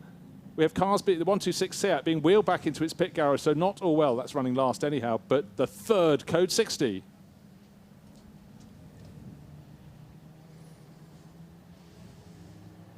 So they're still working away to try and see if they can do any repairs to the broken Vortex V8, but we think that clouted a barrier. Whether before or after the suspension was damaged, we cannot tell what was caused, what was effect. But we have our third Code 60 because the 34 Audi running in 6th place with Elmer Grimm at the wheel, and now falling down the order is broken at the side of the circuit. And again, we're not sure whether it hit the barrier before the damage was done or that was the cause. So out on the circuit, we have 30. Stuart Hall has taken over not so long ago from Tom Onslow Cole, gained an advantage during the second Code 60, and now we have the third Code 60. Does it need to come in for any further fuel? I don't think it does, but some of the rivals may. Ralph Bone in 2nd place in the 911 from Herbert Motorsport, and 3rd place Horst Feldmayer Jr. in the car collection Audi. He took over from Mark Basseng, who drove such a strong opening stint. We do have cars coming into the pit lane. It's the 127 serving a penalty. Leon serving a penalty. Is that for having the effrontery to go into a gravel trap, drive through it and come out when it was leading the TCR class? That's only 2 drivers in that car because Sebastian Blakemolen is one of the 2, and he's prepared to do a monster Let's stint. hope the person who's taking the penalty is the person who calls the penalty, because that's the worst thing when you're sitting next to somebody else who's transgressed the regulations. You have to take the penalty for them as the 142 BMW comes in as well. So it's interesting. I think is it Paul Trustworth says yellows breed yellows, because it seems that Code 60s are breeding Code 60s at the moment, and we don't expect to see this, but suddenly we've seen lots and lots coming together, and we've seen 2 cars which have had a significant impact with the barriers. From what we've seen, caused by themselves, under no influence of anybody else. Well, that does seem to be the case. We haven't always caught the cameras haven't always caught the start of the incident. What we can tell you is Stuart Hall has stayed out. He hasn't come in for a 3rd pit stop, but we're fairly sure he's nearly brim full in the Ram Racing Mercedes that's leading away. And if you just come into the broadcast here on RadioLeMans.com and Motors TV, of course. Now, hold on. Let's just hear from the pits. We've got Ahmed Al-Hamed down, hopefully with Joe Bradley. Yes, I have. I'm sorry to put you on the spotlight, Samro, but behind us, frantic work, but looked like heavy impact, that. Yeah, I got the accelerator get stuck on 2 turns before the straight line, and it's a high-speed corner, and I couldn't stop the car. So it's a right-hand corner. If I lost control of the car, it would go right. It actually went, like, I kept pressing the brakes, but still it kept going to the left side. I passed the gravel trap and ended up in the wall. I tried to decrease the crash as much as possible, so to make the car touch the wall sideways instead of face first. Now, I know you're a racing driver, but looking at the damage, I would say that is repairable. The chassis looks okay. It just looks like wishbone. Looks okay, and it's not a big damage. It's just some damage to the front left-hand side suspension. So it's doable. Hopefully we're gonna fix it in time and go back again and on track. And as the team carries spares like wishbones and uprights. Yeah, definitely. Vortex V8 always carry the right spares. Great stuff. Bad luck, but at least you're there to continue fighting. Yeah, thank you. I do think the question is how they got a new throttle cable, actually, if I'm honest. But Vortex, for those of you who remember and are very happy fans of the Graventic series, are GC Automobile. GC Automobile, who had a propensity to catch fire, then had a propensity to actually be reliable, and now seem to be pushing the envelope of other things. But it's a silhouette machine based on a space frame chassis, very quick when it runs, I think is what I would say. Well, so it should be. It's as you say, it's a space frame car, 6.2 litre V8, lots of grunt. I mean, they do sound absolutely fantastic. So you're saying you had a 6.2 litre V8 stuck open wide, heading towards Barrett. That must have been an eye-opening experience for the young man. Well, yeah, poor Amro going into the penultimate corner, that's the Kumo Bock, where the bank of gravel rises up ahead of you. You must have thought, I'm going to clear the dune. But as he said, he managed to hit the barrier, but would have liked to slow it a bit more. But glad to hear that there isn't a great deal further damage. They're worried about the barriers. About the barrier, and that's the impact from the 34 rather than the impact from 203. Now, they are worried about it. Now, they're thinking, can we get by? There's some conversations with the race organizer. They've got a man out there from the Zandvoort circuit. 127's been asked to bring the car back in the pits for a check. That's a constant issue. Well, that was the one we just saw here on the... yeah, so they're having some issues with the Lieke Molen TCR car. Now, I don't know whether they're going to say that's good enough, we'll be happy with the barrier. It looks like they're all moving away, but they are concerned about the smack the barrier got. And that, I think, is on the left-hand side, driver's left-hand side, as they approach Chevlac, if it's turn 7. So let's run down. We have 2 hours on the clock, and it's Ram Racing leading the way by almost a lap. Stuart Hall's taken over from Tom Onslow Cole. Ralph Bowden moved the 911 Porsche from Herberth Motorsport up into second place ahead of the 33 Audi, and that has Horst Felbermeyer Jr. on board. Chantal Kroll is fourth for Hofer Racing, and the car that led the race from the first corner on the opening lap with Christian Frankenhout, now in the hands of Lance David Arnold, is down into fifth. So Hofer Racing fourth and fifth. Massive Motorsport had the gearbox rebuilt or changed this morning. It had the car coming for an extra pit stop for loose belts, but Nikolai Sylvestre at the wheel of that now in sixth place overall. And we've not talked enormously about the EDEX Sport Racing Mercedes, apart from the fact the number 17 car stayed out for a very, very long stint. And then Patrice Lafargue handed over to Gabriel Abigel. He's running in seventh place. Rupert Svensson-Cook in the Lippert Motorsport Lamborghini is up into eighth place. Stephen Bowness, the Australian driver, HRT Performance Porsche, he leads the 991 class in number 73, ahead of Charles Putman, who's taken over from Javier Marson, MRS GT Racing, 10th overall and second in the 991 class. Looking further down the order for the class leaders, SP2 is led by number 64 still, that's Pipelet for the Porsche Lorient team, ahead of the sister car, which now has Jay Demorge at the wheel. Looking down to SP3, that's led by the JR Motorsport BMW of M. Munkhoff, down looking for A2 now, and A3. I have to look to the second timing screen, and it's the Team Altran Peugeot, number 208, Ventire at the wheel of that, leading that class. And the junior class, it's the David Drinkwater-driven Honda Civic from Ricky Combo Racing that leads the way in that class, the A2 class in 31st position overall, but really sitting on a very tidy lead, having worked the pit stops and the Code 60 very much their advantage. The car that started on pole ran second through the opening stint. Tom Onslow Cole handed over to Stuart Hall, and Ram Racing leading the way with a comfortable lead of nearly 3 minutes. That's more than a lap, but it's not at the moment because we're running under Code 60 and the lap speeds are a whole lot slower, nearer to 6 minutes. In fact, they're running at actually about 4.5 minutes now under Code 60, but a tidy lead all the same. So let's call it 3/4 of a lap between friends. So waiting for car number 127 to be brought back in for a further check in the pits. We've already had one for the white Seat from Bleekemolen that Sebastian Bleekemolen started the race in, handed over to... Well, no, it was De Groot who started the race, wasn't it? This Code 60 is drifting on after the recovery has taken place, so we'll find out now in about a minute's time whether the issue is the car being recovered or the barrier being repaired. So as you can see, if you've got pictures, you'll be able to see the car collection 34 car with a damaged right rear being brought in on the back of the flatbed, and he's most of the way around the circuit now. So if it is coming in, they'll be going green again in 2 minutes, with 56 minutes of the first part of this race to go. And currently, 3 cars on the lead lap, we think. Just wait to see how it should be. End up with it should be three cars on the lead lap.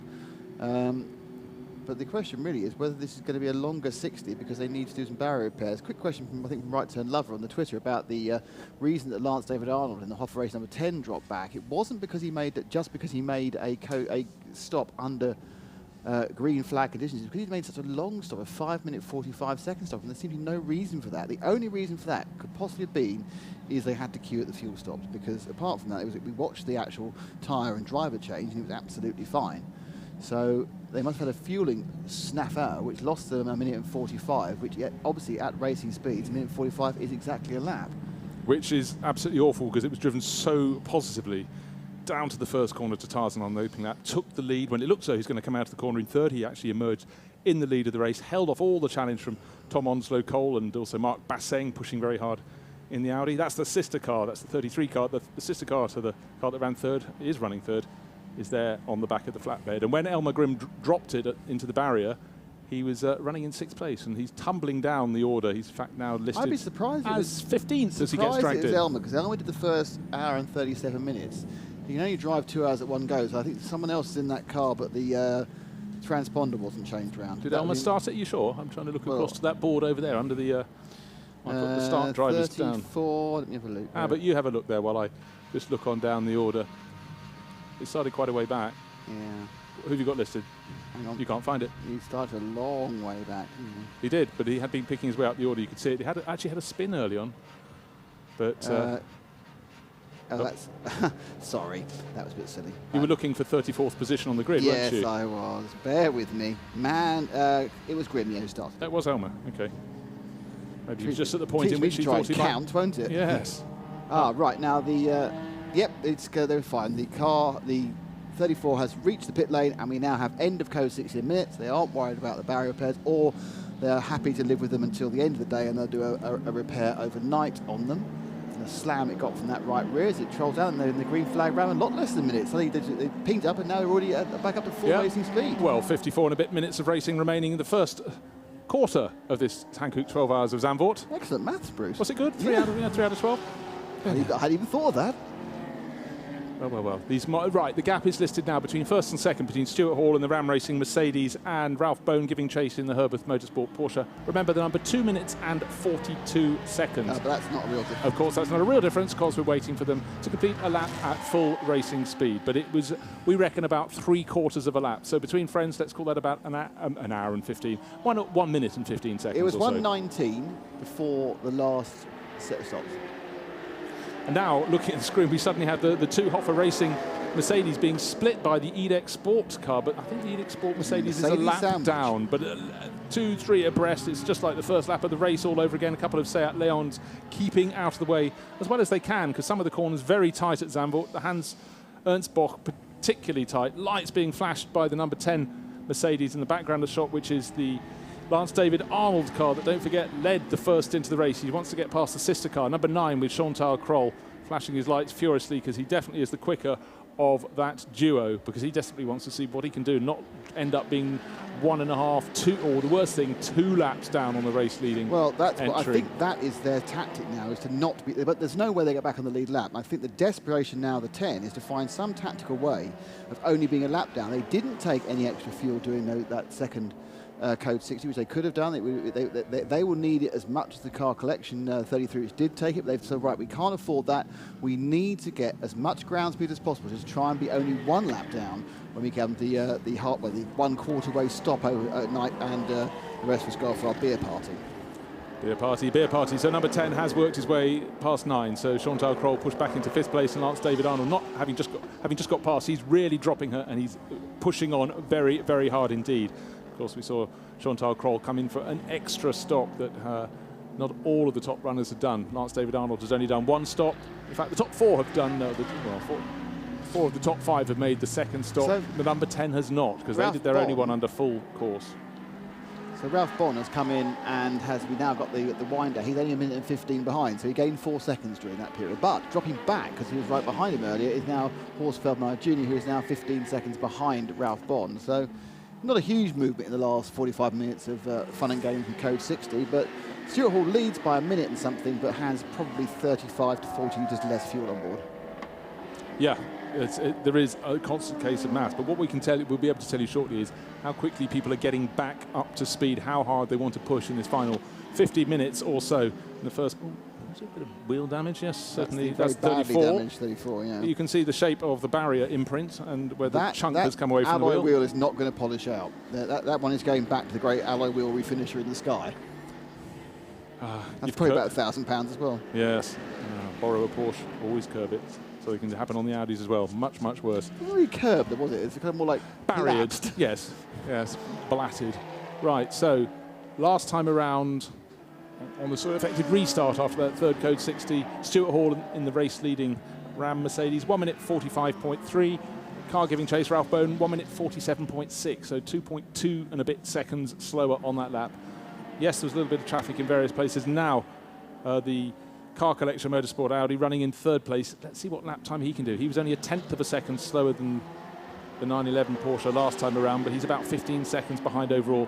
And already the gap between first and second is going out again. 2.2 seconds gained last lap and more as we go around this lap.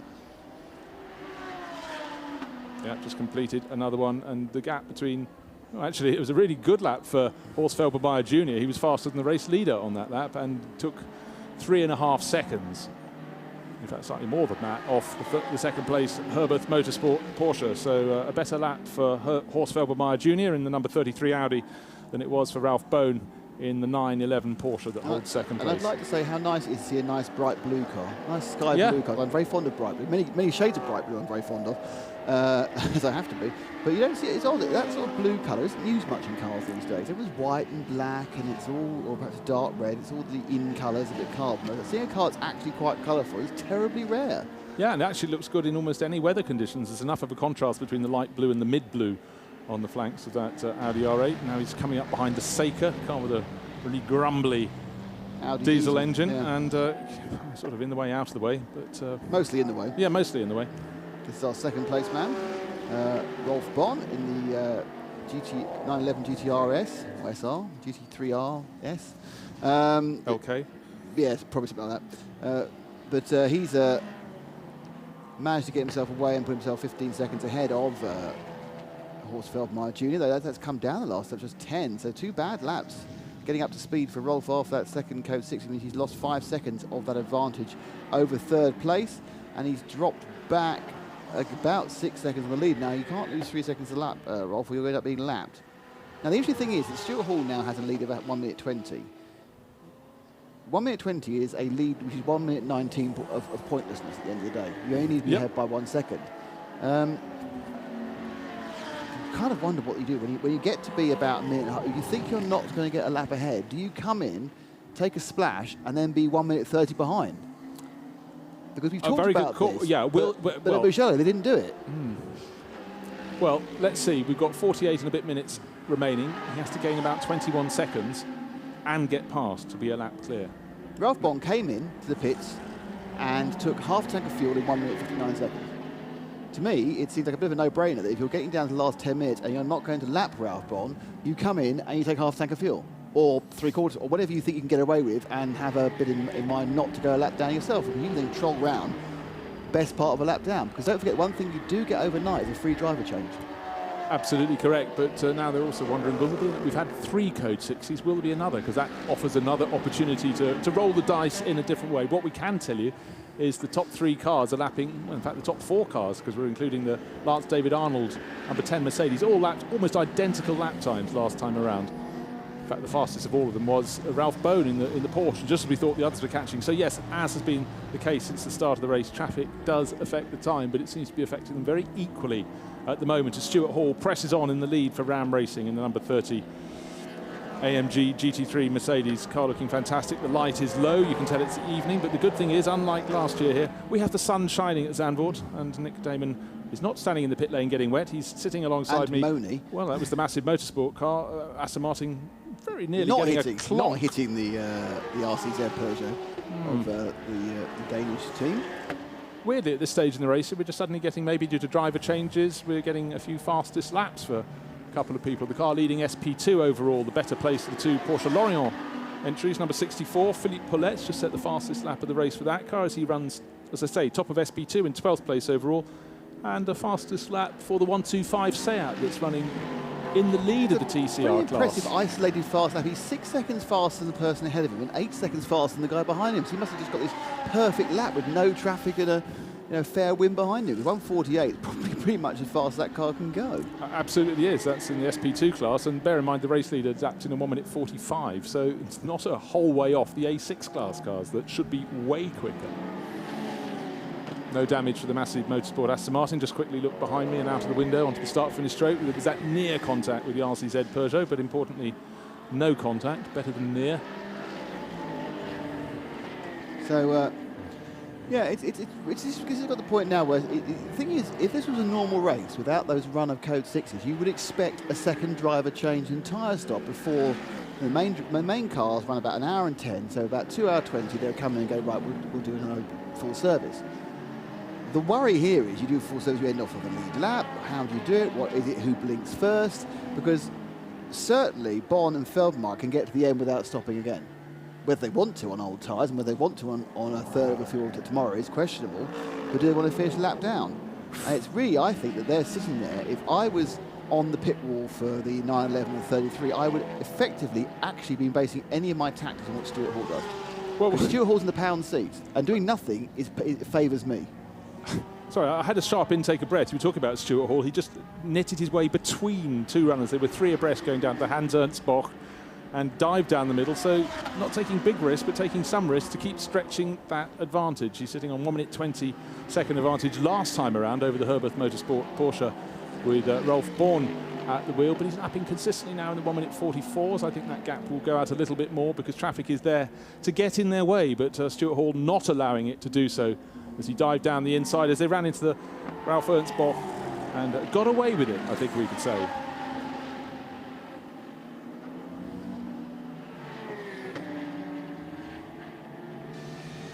So just under 3/4 of an hour remaining of this opening 3-hour segment of the Hankook 12 Hours of Zandvoort.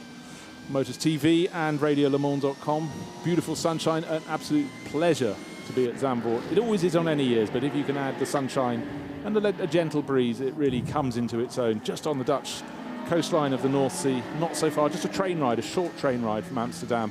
We expect tomorrow, Saturday, it's a whole holiday weekend to see people coming in their thousands down the slope, because you can come by train and walk down the slope from Zandvoort town into the circuit here, and it is a great place to come and watch racing. Wonderful circuit where you can sit in the grandstands, or better still, you can walk on the sand dunes and some various vantage points around the circuit.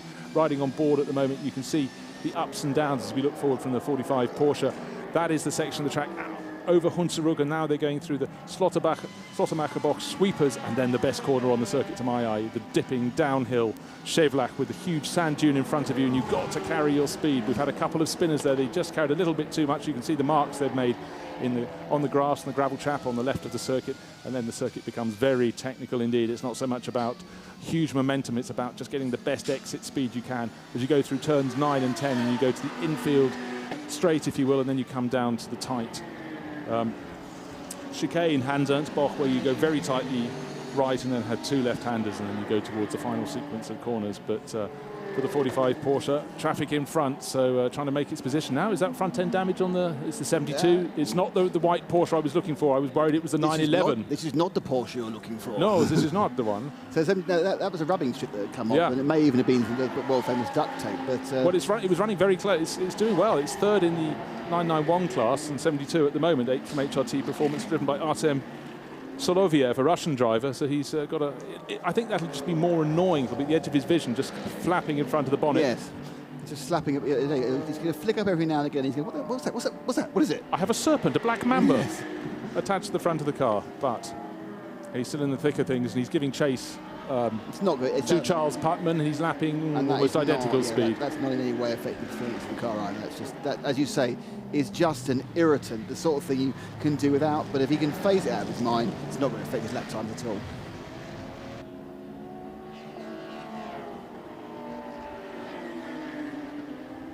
"42 minutes remain in the 3 hours of the Hankook 12 hours we're having here at Zandvoort. Our first taste, the first quarter of the race here on a Friday evening at the Seaside Circuit. And it's lovely in the commentary box, but it's also very nice down in the pit lane. Let's hear from Joe Bradley. Yeah, Charles Espinlab out of the number 78 MRS Porsche. You guys are currently on a high. You won in Mugello. You're second in class. Are you still on the class lead lap? Yeah, we're. It's a nice three-car battle we got going, and obviously the guys on the bench there are trying to figure out the strategy on how this is going to work. Obviously, when we stop in an hour, it's going to be close. I think it's a good race so far. Now, we all know it's about being on the lead lap at the end of tonight's segment, but tomorrow, that's when the real race really starts. And the 991 class, arguably the tightest of classes. Does that put an extra pressure on you guys when you're getting an instruction from the pit wall as to just exactly what they expect from you? Oh, absolutely. You know, it's a huge chess game. Strategy is the key to this, and you know, we got some of the best guys there with Nathan and Alex. So yeah, it puts a lot of pressure on us to make sure we perform on the track and follow what they need to say, because sometimes we'll save fuel to make that little bit longer of a stint so we can back one out from the end, and you know, sometimes we won't have the pace of the other guys. So it's a strategy thing, and it's frustrating because obviously as a race car driver you always want to go, and sometimes you need to relax a little bit and let the race come to you. So it'll be very exciting tomorrow for sure. Certainly exciting for us, Charles. Now, a little bit about the MRS team. You are rotating Xavier Masson and Joe Foster in the 12-hour races, but the four of you will come together in the 24-hour races. Is that how we're reading? Yeah, that's correct. Actually, Joe drove with us at Mugello. Xavier is obviously a local hero here, and he had some sponsor commitments, so we obviously wanted to put him in here. Joe's actually here supporting us, and then we'll all be in the car again for the 224 hours, and then I think Joe will be back in for Brno. Now, when you guys were in Dubai, Xavier had that huge shunt. He was telling me he suffered a little bit for about 5 weeks. Doesn't look to be suffering now, does he? No, he looks great. I was teasing him. He's got a little bit more hair now. You know, he let it grow out a little bit, and he seems pretty good. And from some of the guys that I've known that have taken a shunt like that, 5 weeks is a really good turnaround.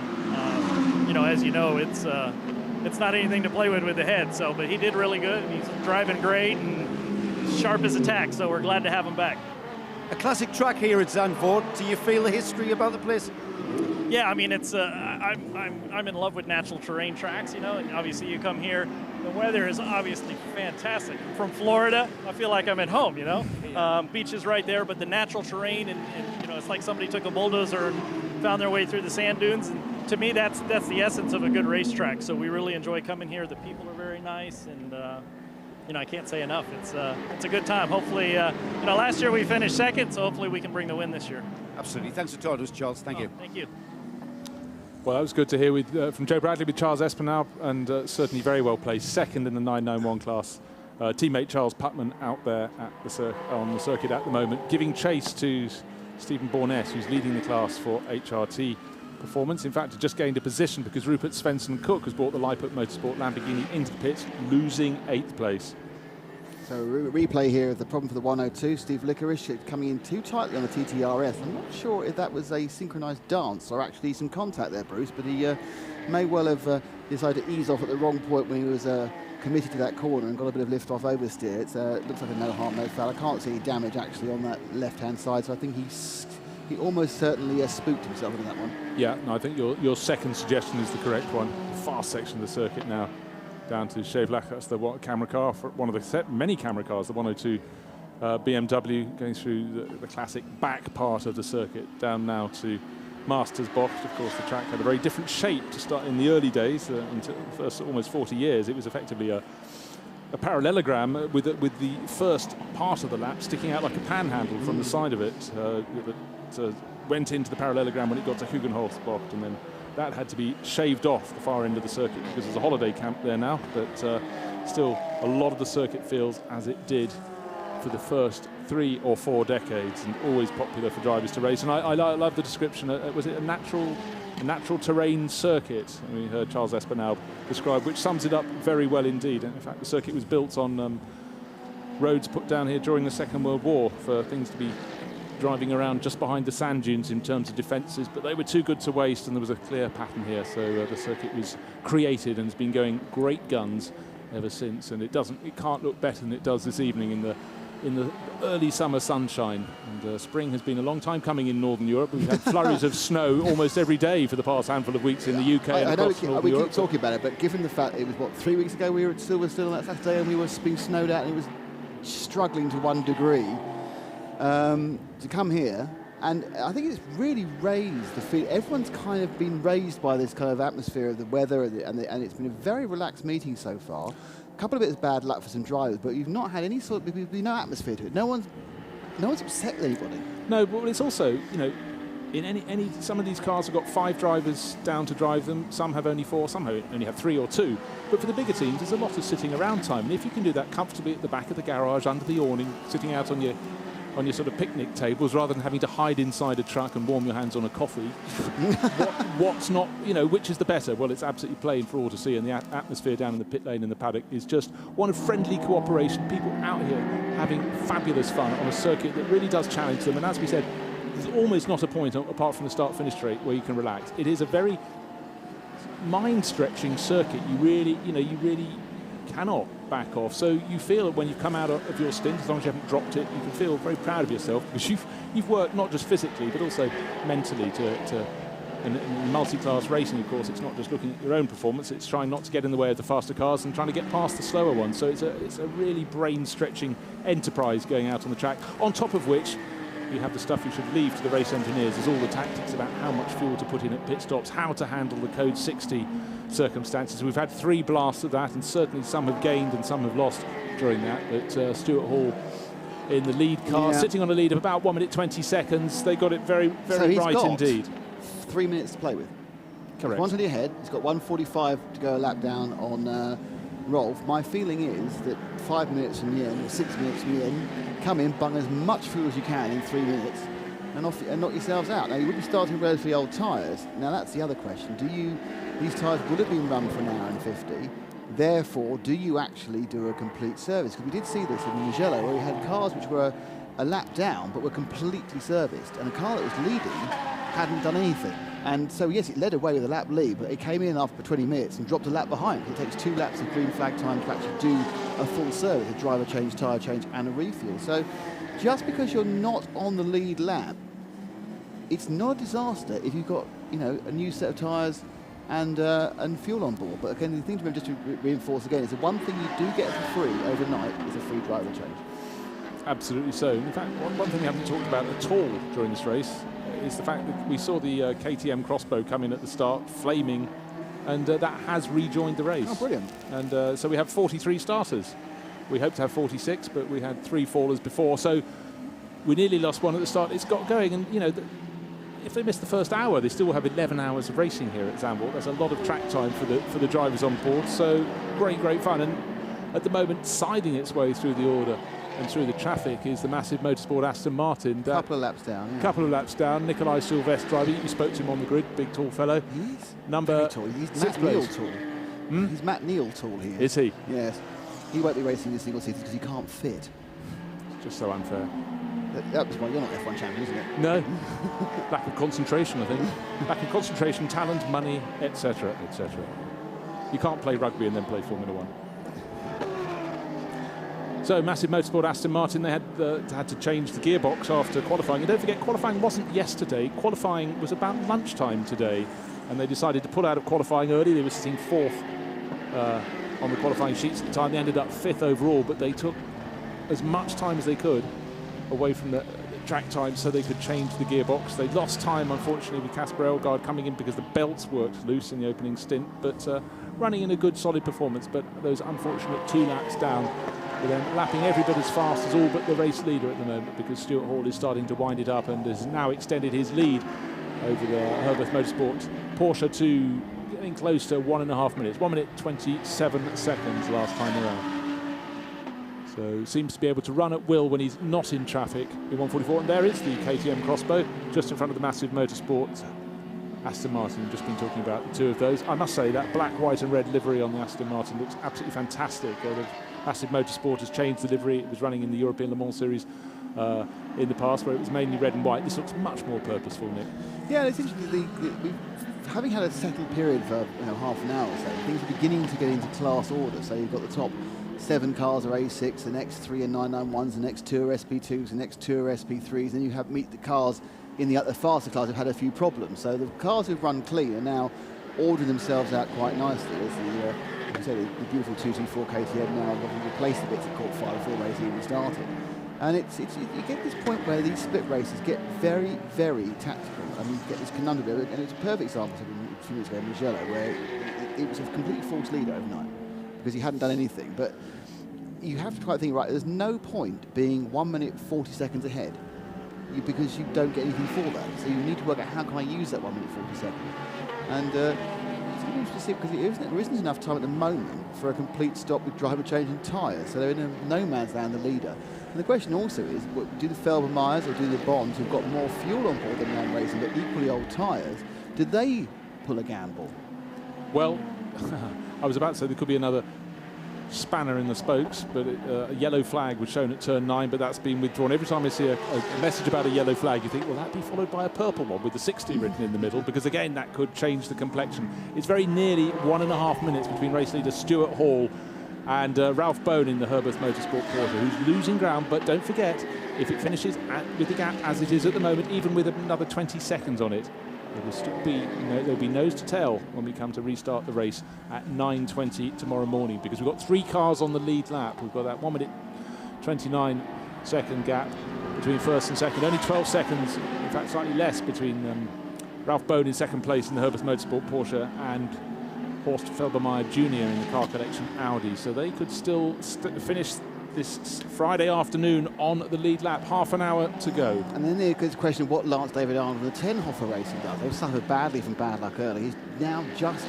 edging to be only 2 laps down, and he has a possibility of using some tactics to get only a lap down. He's a lap down at the moment. He's 40 seconds behind the third place car. He's just 2. Do you? Yeah, just 2 if you can. I think it's because we add the times together. He's just 2 laps down. And this is the point they need to work out.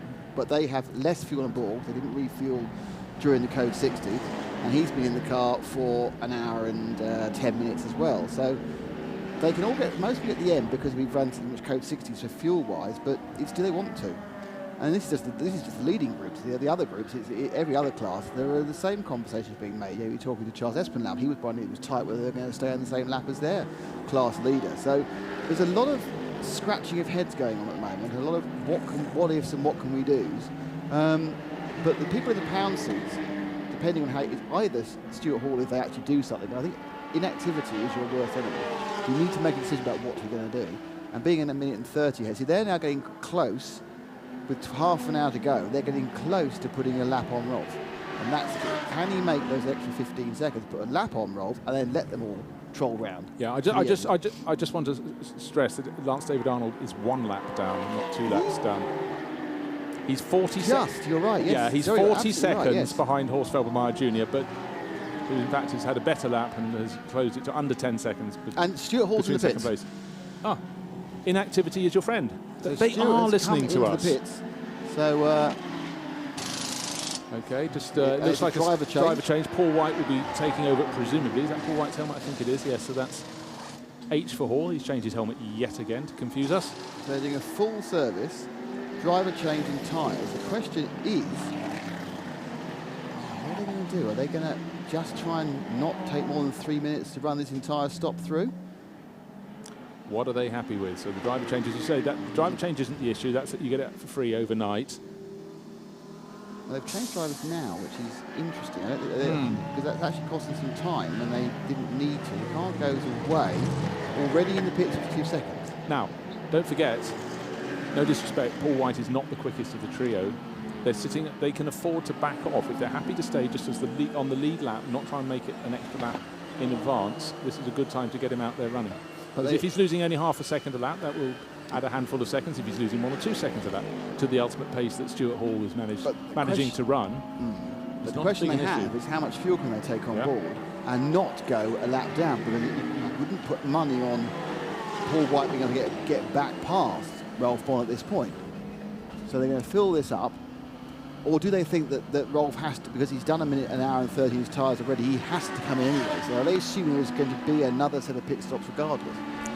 Well, they weren't sure, but you know, you sort of almost more important than the bloke that changes the tyre is the bloke who can just sit on not of his own his team strategy, but the other teams, what are they doing? And it can get very confusing if you don't have enough spotters to identify what your rivals are doing. And if there were 6 cars rather than 3 on the lead lap, they'd be hard pressed to have their eyes pointing in the right direction at any given time as they're trying to assess the information. What we can tell you though is, of course, Ram Racing has now made its 3rd pit stop, hasn't rejoined as yet, and presumably is down in the refueling bay as we speak. It'd be great to have a camera pointing down there. Alas, we don't at the second. So their pit stop goes beyond 3 minutes. It's already at 2:14, 2:50. I say beyond that 3 minutes 10, then they will be off the lead lap. Because assuming Rolf Bonn can continue to the end of this session on fuel, but can he do it on tyres? Does he want to do it on tyres? Or is Feldmacher get to the end? Does he want to do it on tyres? And you'll feel Lance David Arnold in 4th needs to stop again because he's been running for an hour and 16 with no top up during the Code 60. So there's a lot going on here. Chantal Kroll did top up during Code 60, so she's, whilst in 5th, she's probably actually net slightly ahead of Lance David Arnold on the swingometer of fuel. Exactly so, but she hasn't been able to lap as fast on a consistent basis. Lance David Arnold in the number 10 of a racing Mercedes has dropped her, as you would expect. But it's been a good stint from Chantal Kroll. And people trying very different things, but the clock is just over 25 minutes remaining in this first 3-hour segment of the Hankook Zandvoort 12 hours, and it's been enthralling, and it is a chess game. This is why so many people love sports car racing, not just for the neck and neck stuff, but it's the opportunities for teams to find an advantage, or more to the point, an opportunity for them to absolutely blow it by just pitting a lap before a Code 60 you had no idea was coming, and suddenly all those behind you, or even some of ahead, will just gain a huge advantage over you. But over the course of 12 hours, you will hope that those highs and lows will balance out, but you've still got to really think it's not just about speed out on the circuit, it's not just about when you time your pit stop, it's what's happening around the incidents there. And will there be someone else in the fueling bay where you want to go? All those plans can be made very wrong indeed if someone else is just suddenly, it could be someone sitting in a pit garage having long-term repairs. You haven't thought they're going to be suddenly re-emerging. You're counting the cars that are likely to come in the pits, and suddenly there's another candidate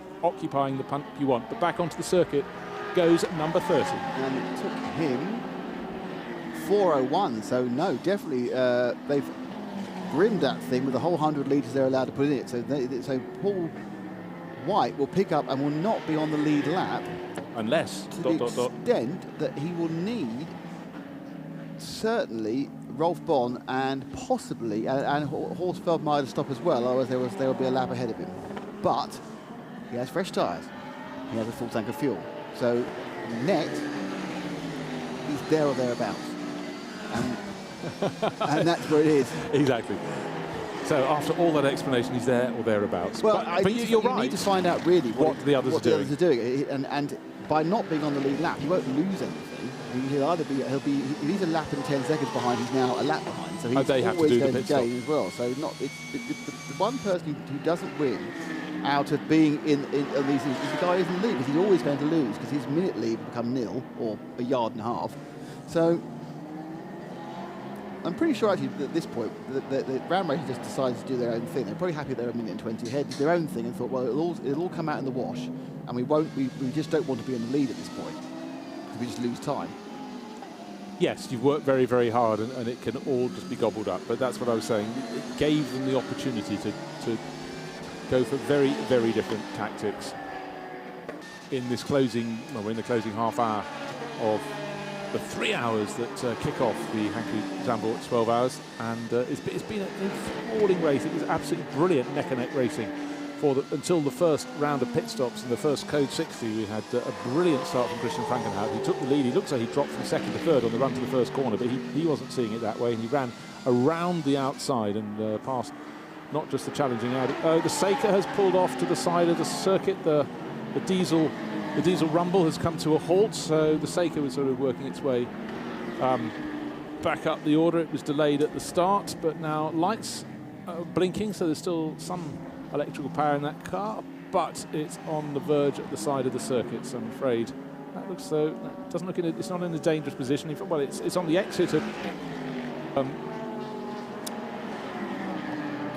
Schevlach, and he's pulled over to the right. You normally have the cars in the gravel on the left. Again, that was another camera angle that slightly confused me. That you can see Masters Boch in the background. You can see still we've got more than 40 cars out on the circuit doing the running, -1, because the Sakers sitting there. Funny place. Joe Bradley's just come up from the pit lane to be there on the exit of Schevlach on the downhill stretch, and just to have pulled off. It doesn't look as though he's spun. There are no rubber marks on the track. So he lost power going into the corner. He's just had to pull off. Looks like he's just pulled off, Bruce. Yeah. He's just on the edge of the track, just a car width onto the grass. So it's kind of an indication of he's put it there deliberately. He's off the line. He's well off the line. He's on the driver's right as you go towards the very fast right-hander at Masters Bocht, I should say. And he's got his lights flashing, so he still has power somewhere. But this is the car, remember, that had an electrical problem that delayed the car getting to the grid and taking any real part of qualifying. So it's a shame, really. So it's right below our different. Yeah, exactly, something different. It's the one and only in the race, but right below our commentary position, we see the 5th placed Aston Martin has come in for a stop and go penalty. And even though the crew say, "Would you get going?" Oh, the engine had been a bit of stalling, and then the Danish Aston Martin gets going very close to 62 Porsche that just come into the pit lane. It's very nice of them to position that penalty box right in front of our commentary. We could reach out and touch, couldn't we? Yeah. Shall we try it? If we could open a window, we'd be able to ask what the penalty was for. But he's back. He's into the pits now, Bruce, and he's taking on. He's obviously soaked up that penalty on his next scheduled stop. But importantly, the number 10 Mercedes that came in from 4th place, Lance David Arnold, is making a pit stop as well. That should elevate, of course, the number 30 Ram Racing Mercedes that was leading the way. It dropped on our timesheets down to 6th. Well, it's going to have gained a couple of positions because the Aston Martin and the number 10 Mercedes have come in. So how many more in the final just over 20 minutes here at Zandvoort on the Friday will come in for pit stops? We just actually were guessing and not really finding an answer. Can, for example, Ralph Bone go all the way? Will his tyres last to the finish this evening, or does he have to come in for more of those? Has he got enough fuel? It's been very confusing with all the Code 60s. I think it was Alex Osborne who I put it to him. You know, is there a right and wrong tactic? I don't think there is. You either start tomorrow on a full tank, and that's what we're seeing here. We're seeing the tactic of replenishing the fuel, fresh set of tyres. You know, you'll do what we're under 20 minutes left before the end of the first 3-hour segment. Or do you go and give yourself a very short stint at the start of tomorrow's 9 hours? Let's go down to Nick, who has Stuart Hall. Stuart Hall from Ram Racing number 30. Are you back timing everyone else as much as we are to try and work out when you should come on, whether they should come in, or are you just running your own program? We're just trying to do our own thing, really. You know, I think there is a little bit of out of syncness, but not a huge amount yet. I think when the others are pit, we'll jump back up into the lead, I think. I hope, fingers crossed. You just got to trust the guys on the pit wall. They're doing a great job. Car feels good. It's pretty entertaining out there. Lots of sort of different driving styles, different cars, what have you. Got to be really careful, but it's great fun. I mean, going back to the tactics, you obviously had to stop during a Code 60, then stop again to get half a tank both times. Other people are getting more fuel. I mean, are the team talking to you about those sort of things, or just saying, go fast, Stuart, don't hit someone? You know, I'll try and give them my point of view, but usually it's sort of a two-word answer to me back. You know, I think it worked out quite well for us because we could take 50 and then 10 minutes later we took another 50 litres. So I think that worked in our favour. I think we're due for a little bit of luck after Mugello, so that was nice. But again, you know, you just got to try and go as quick as you can, not hit anyone. Look after the car as best you can because there's no points for today, is there? Yeah, that's a good point. Now, starting tomorrow morning, you've put Paul in the car now for the end of the day. You do get a free driver change. So are you going to start with Paul tomorrow or go back to Tom? How are you going to use your gentleman driver during the 9 hours tomorrow? I think we'll just, you know, revert back. Tom will go first, I'll second, then Paul third. you know, I have to say he's one of the best AMs I've ever come across, you know.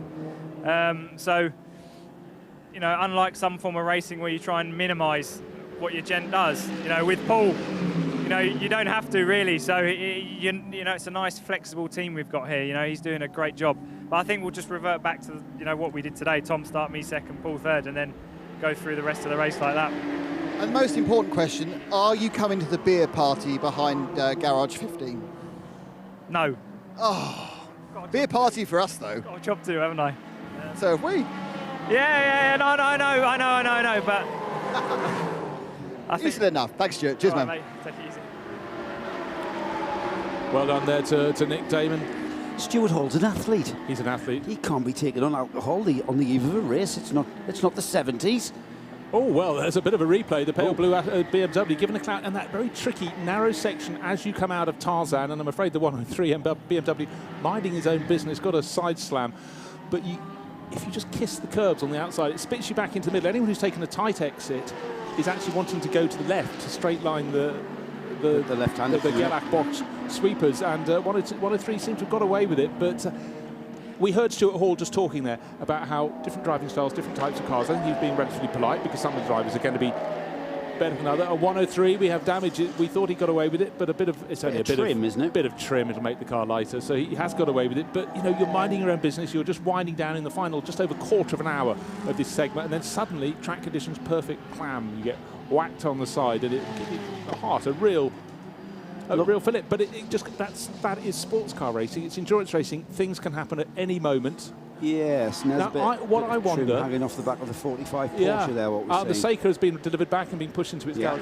Stuart Hall said he gives them his comments from the car and they give him a 2-word answer. What do you think that is? Shut up, or drive faster? Keep that would going. Be the polite version, yes. Push, maybe. So we've got two cars coming in slowly. We've got the 126 Seat with its indicator on, and then with the bodywork strip just hanging off the side, the 103 BMW that we saw getting clattered on the exit of Tarzan. We saw the slow-mo. It's going very slowly, just considering the visual damage we can clearly see. It's a little bit of bodywork, but I wouldn't be surprised if that front suspension geometry was out of alignment. Yeah, and he can feel something. something. He was really feeling it, yeah. Definitely must be feeling something. I thought, actually, it's very hard to tell from us, but certainly he's coming slowly. The 126, I have no idea why he's coming in slowly, but the CTR Alpha Tune car has had quite a few problems. And I'll tell you what that is. They've got a sensor problem, an air speed sensor problem that keeps putting the car into limp mode. They had it came about in qualifying. GM Lippmann was telling me, and they've been basically. It's hard to find. It's one of those electrical problems. It's a sensor that keeps shutting down, putting the car into limp mode, and that's why that piece of elastic that keeps wanging back into its pit garage. That's what's the problem now with the 126 Seat. So at this stage in the race, just under a quarter of an hour remaining, two cars pushed in synchronicity into their pit garages. The 103 BMW there and the 126. And we have our second place. Pit lane. Nick, sorry. We have our second place and the pit. The GT3R of Credit Racing. There's no driver change. They're just doing tyres, and I assume they'll take fuel. They got some fabulous damage on this car. Let's get Sebastian to show. Look at this. No idea whether that happened. It's about to disappear as I flick the car away. So they've had to be in the wars in the last hour and a half. They can't find a gear. Come on, find a gear. That's a gear. And off he goes. So it's kind of like, I can't get a gear. I've got a massive gear. So that's about 3 hours of the tyres worn off just in the pit lane. He's got in for fuel. So they did blink. They wasted some time. They'll drop out. This now, I assume, puts our Audi into net lead.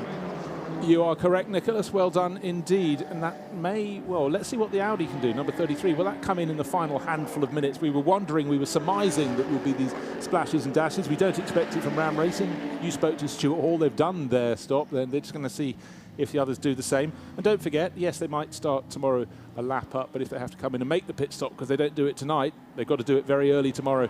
So, yes, they are all running their own races, trying their best to confuse the three of us in the commentary team. That 911 looked like that the hole in the rear wheel arch looked like being shot from inside the wheel arch. Now, I would surely a piece of rubber or debris. Well, I can tell you, just before you came up from the pit lane, the Ram Racing Mercedes, it looked as though a part had come off the car, but I surmise it was actually a huge chunk of rubber. Just coming out of Hans Ernst Bock as he accelerated up towards Kummerbach, and I thought, No, the car's staying firm. If it had been like a wheel nut or something coming off, but it was that size. Yeah. So there must be a lot out there.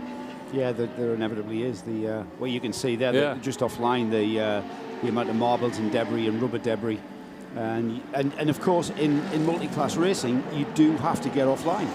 And when you get offline, you immediately get pickup on the tyres. And then it takes a few laps before that pickup you can actually rub the pickup off. Now, out on the circuit, we've got our race leader, Horst Felbermayr Jr., running behind the Nova Race Ginetta that's minding its own business. But last time around, this isn't going to be a quick lap for the Audi, caught in traffic, but last time around he did a 1:51. The lap time for Paul White on fresh rubber with a full tank of fuel, mind, with the Ram Racing, 1:45, 6 seconds quicker. So it could yet, in the final 12 minutes this evening, swing back the other way. And we've just got to see how soon Paul White can catch Chantal Kroll. I don't suggest he'll do it unless she pits again, because she's sitting on a over half-minute advantage over him, so she should stay in third place. But it's a question of how long the pit stop will be. In fact, it's now gone out. The Herbeth Motorsport Porsche went for that refueling stop. But it was quite strange. We hadn't spotted the bodywork damage on screen until it came into the pit lane down with Nick. But still, Horst Felbermayr Jr. is stuck behind slower cars. He's got past the Ginetta, but not that far behind. No, it's a lap down. Is Chantal Kroll. Is that the number? It is the number 9. That is listed as third place. That's the car that is lapping 8 seconds a lap now slower than Paul White is managing in the Ram Racing Mercedes. So he is hauling her in, but he did have to gain more than half a minute. And still the bodywork strip flipping up in front of the driver on the Porsche number 72 as it turns down into Tarzan. So distracting, but I don't think really affecting the behaviour of the car. Another pit visitor, and it's our race leader, Horst Felbermayr Jr., into the pit lane from the lead of the race. So what that's doing is putting Paul White back onto the lead lap. They did all blink in the end. Nick Damon suggested they may or may not, which really isn't much of a suggestion at all. No. Sorry, man from the pit lane called Nick Damon and said they would. They would, yeah, absolutely. They've decided to go for it because the tyres can't last. Now, what this is going to mean is that all three of them will be very similar. There will be slightly more fuel in the R8, and there will be slightly more fuel in the Porsche than there is in the AMG, but the AMG is going to have a lead it can't use. So as long as the... actually, has the blue Audi fallen off the lead lap? That's the question. Well, that's the question. Let's see happen. And may I say, I thought you looked very smart with your shirt matching the blue Audi down in the pit lane. A very big light blue fan. Big light blue fan, me. So from the lead, but now sitting in the refueling bay, still listed as in the lead, but of course all is changing out on the track. It's a question, will Chantal Kroll take the lead in the number 9 Mercedes for Hofer Racing? She went out of sequence earlier. This is what's keeping us on our toes. We've got under 10 minutes remaining before the checkered flag comes out to end the 3 hours this afternoon at Zandvoort, but how soon are people going to get out of the pit exit? It's familiar. It's a familiar way of going around about a pit stop for us who follow 24-hour series racing, but it's very, very different to what we normally see, where we see tyres and refueling done at the pit garage. It's completely different having your tyres and your driver change and then driving to a fueling area. We can understand why. It's Pro-Am racing this, and it's done for safety reasons, but it does lengthen the pit stop considerably. So when we do see pit stops come about, it takes a couple of laps for the timing screens to settle, to give us an idea of who's where and how the tactics have played out. Entirely so. Just seeing a great battle for 5th place, and Nikolai Sylvestre just getting ahead of, being pushed very hard by Lance David Arnold, but out on the circuit, the Chantal Kroll, has she taken the lead? Just trying to gauge. Yeah, because still the 33 Audi is in the pit stop, in the refueling point, so the number 9 Hofer Racing Mercedes, the one that started further down the grid. We had one on the front row, the number 10, but the number 9 started back in. He's trying to find it, looking down the grid. 15th place on row 8. Here it is leading the race. We've got 8 minutes, 20 seconds till the checkered flag will unfurl. Her advantage is now 25 seconds over Paul White. Paul's now taking about 4 seconds a lap off, but again, traffic has a role to play. Pit stop and refueling stop for the Audi is now finished, but as Nick pointed out, it's agonisingly slow. You have to go down to a hairpin round the refueling pumps after you come out, and then another one onto the circuit. Yes. So how low will the 33 drop? It could be down in about 4th place by the time it comes out. Should maybe be behind the Porsche. It's a good point being tweeted by Alan Prosser, who's tweeted a picture of that Porsche's left rear wheel arch. And what you can see is the inner wheel arch liner, the carbon fibre inner wheel arch liner, is there. It's intact. So something hasn't come through. It's a very... it must have been outside and it's just cracked, and then eventually the airflow has pulled it away, hasn't it? That must be. Thanks for that, Alan. Well done spotting that. Or snipers. No, not likely. Right, 1 minute 43 seconds was the gap last time around, but of course last time around, even though it's just rejoining now, was the 33 Audi, just rejoined after not only a lengthy refuelling stop, they've obviously filled it absolutely to the brink, but it takes so long to go down to the end of the refuelling bay. You can see it on the infield there at Tarzan, and then double your back several times before you can go out onto the circuit. But it's very, very close. 9 and 33 close together. We have to wait till there is number 9 right behind him. Behind it, you've got the Sylvester Aston Martin, but that is a lap down. So waiting for about another minute, Joe Bradley, until the timing screens tell the true story. Yes, and that's the story, Bruce, that we will carry over overnight through the beer party, through the whatever that is, because we're professional. Of course, we'll not be attending going for a lie down in a dark room, but we'll be carrying whatever the way the tactics are playing out now, and the timing screen that we will see now produced for the last 6 minutes of this race. This is what we'll start with in the morning. Yeah, and what we're seeing is Paul White is now into second place. Chantal Kroll leading in the number 9 Hofer Racing Mercedes, 20 seconds clear of Paul White. Paul is taking 4-5 seconds off it per lap, but he's going to run out of time to catch it tonight. So he will start tomorrow in second place. The Massive Motorsport Aston Martin going to be a fabulous slide. The 2 Hofer Racing cars are nose to tail out on the circuit, but there's a lap between them. Lance David Arnold is... in fact, he just listed as 2 laps down. I'll just wait for the timing screens to readjust on that front. The RCZ Mercedes trying to keep out of the way. Now we've suddenly got a whole group of A6 cars. We've got the Lippert Lamborghini. Right behind him, you've got the Massive Motorsport Aston Martin. Right behind, lights flashing. It's one of the 2 Hofer Racing Mercedes, and the other one's behind and trying to go between them, round them, over the side, over the top. I think that's probably Lance David Arnold trying to undo himself as they come down the straight. And only just in front of them is this blue Audi. So let's see, Horst Felbermayr listed as just on the lead lap ahead of Sylvester, who's 5th in the Aston Martin. Lance David Arnold, the lights ablaze as they go around Tarzan for not many more times, but there is our race leader. In the background of the shot there, just going past the Lamborghini, is Chantal Kroll, leading as the sun gets lower and lower. Now the start-finish straight in the shade of the main grandstand as we wind down to the end of the first 3 hours of the Hankook 12 hours of Zandvoort. It's Friday afternoon. We've had some fascinating racing. We've got 5 minutes remaining, and it's as though they're still on the opening lap of the race, nose to tail.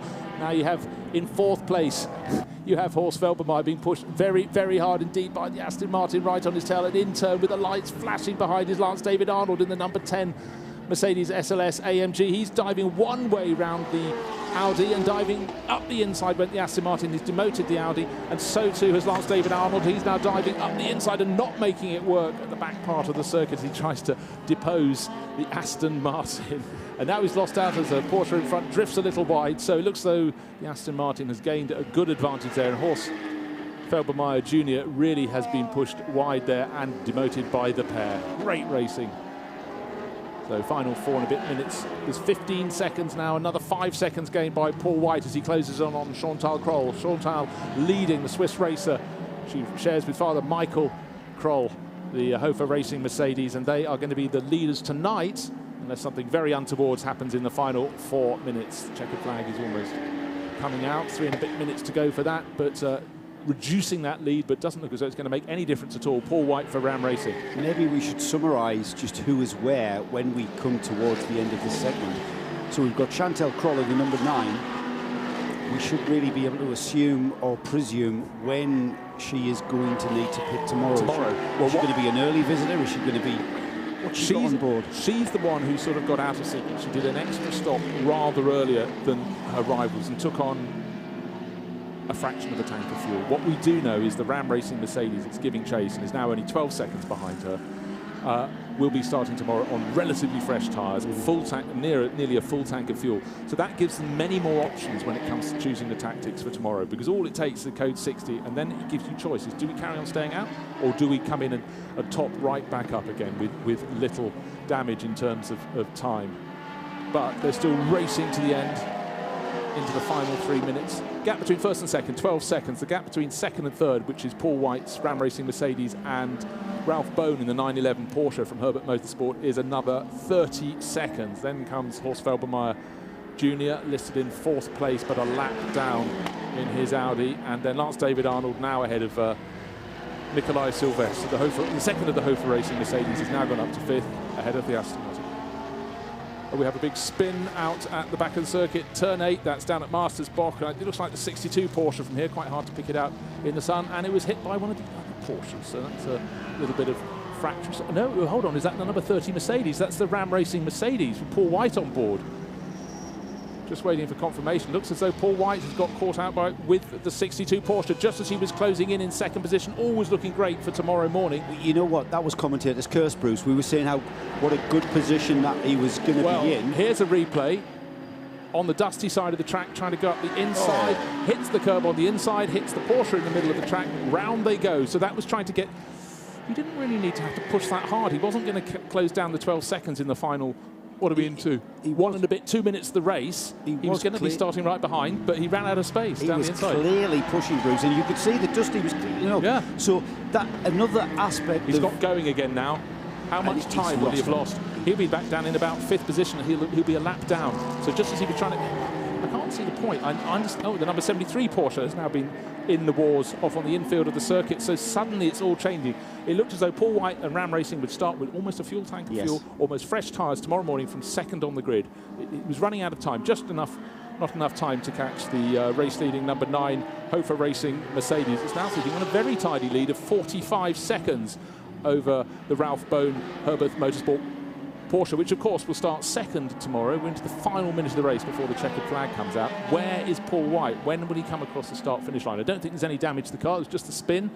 Just waiting for that to be proved if he's a lap down or is he going to still be on the lead lap. I fear he's going to be a lap down. We saw a characteristic of Zandvoort where the wind blows sand onto the track, and you could see the dust being blown up by Paul there when he got offline. So he was down the inside, offline, no grip whatsoever. And he's coming in, is it? It looks like he's coming into the pits. I've got to stand up and look over the top. He's coming slowly into the pit lane.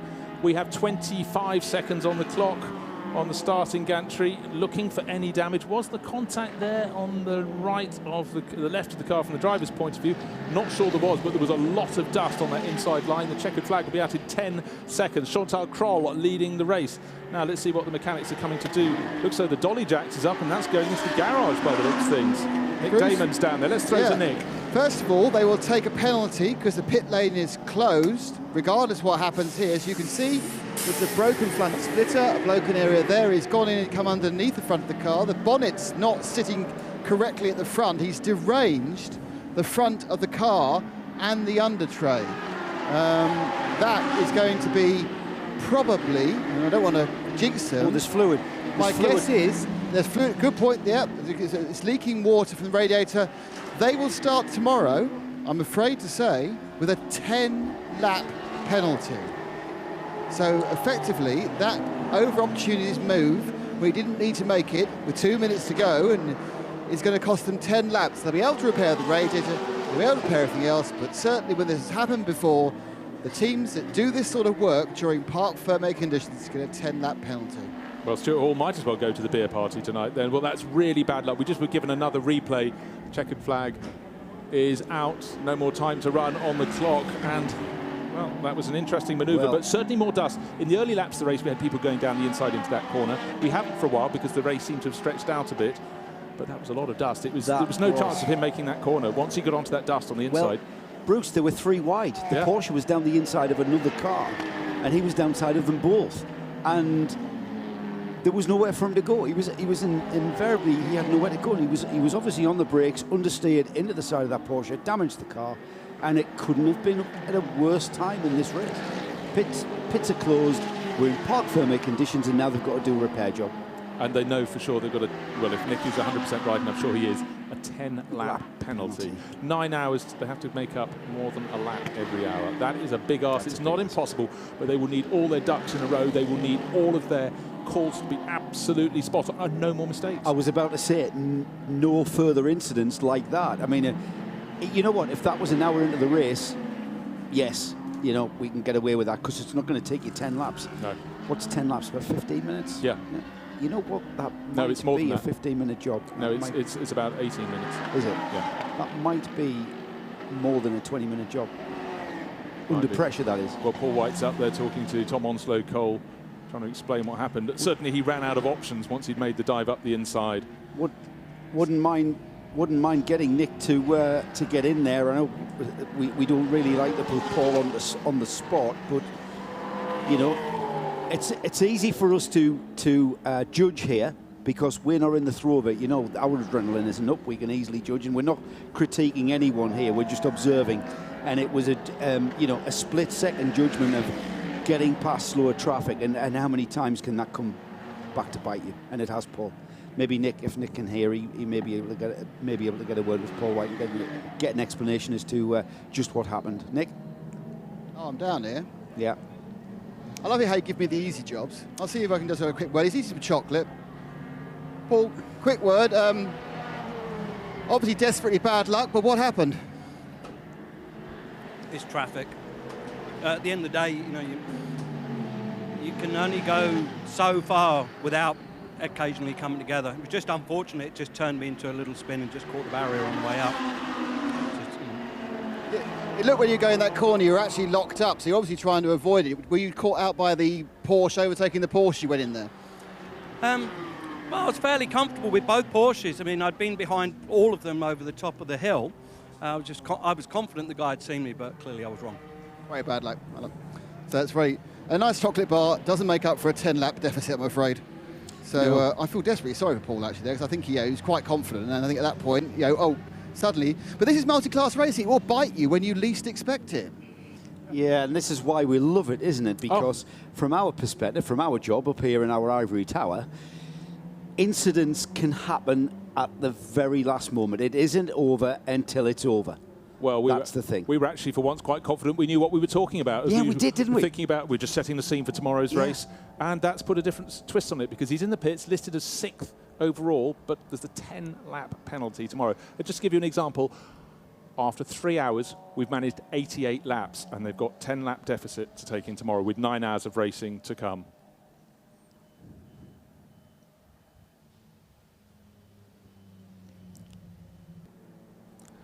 So there we are. We've had 3 hours of enthralling racing. We've had a few Code 60 periods that have jiggled the order. It looked as though the Ram Racing Mercedes was totally into control. And with 3 minutes remaining in the race, with Paul White giving chase to try and take, well, only to close up on the race leader. He was in second place. He'd start tomorrow on the front row of the grid, but then he thought, I'm catching 4 or 5 seconds a lap. Let's give it a crack. Caught out going past back markers.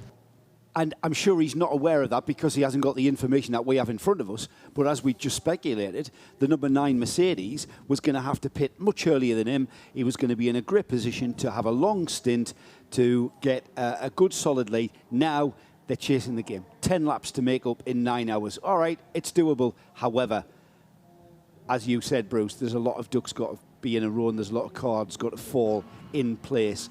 There's a lot of aces in the pack needed, I think, to win that challenge of making up 10 laps. We're not going to say it's not going to happen. There's every chance it can happen. As we saw, things can turn just in a moment. But so we have Chantal Kroll in the number 9 crew. They were the sort of second crew from Hofer Racing, but Chantal Kroll, Michael Kroll, Kenneth Heyer, Bernd Kuppe and Roland Eggemann, their car will be starting on the front row, on pole position tomorrow, but it will have to make an early pit stop. And as we've seen, an awful lot can change. Second place as we complete the first segment of the Hankook 12 Hours at Zandvoort goes to Herbeth Motorsport, and their Porsche number 911 will start second on the grid tomorrow, even though they were 40 seconds down at the end. That comes down to nothing tomorrow. Horst Felbermayr, the number 33 Audi, has finished the day in third place, and Lance David Arnold, the car that got into the lead at the start, the second of the Hofer Racing cars on the grid tomorrow, will be starting from 4th ahead of this Aston Martin of Massive Motorsport. So 991 class, led by Charles Putman, the 78 MRS GT racing car. But importantly, I think we're going to head down to the grid and speak to Nick Damon as we come to the end of the day.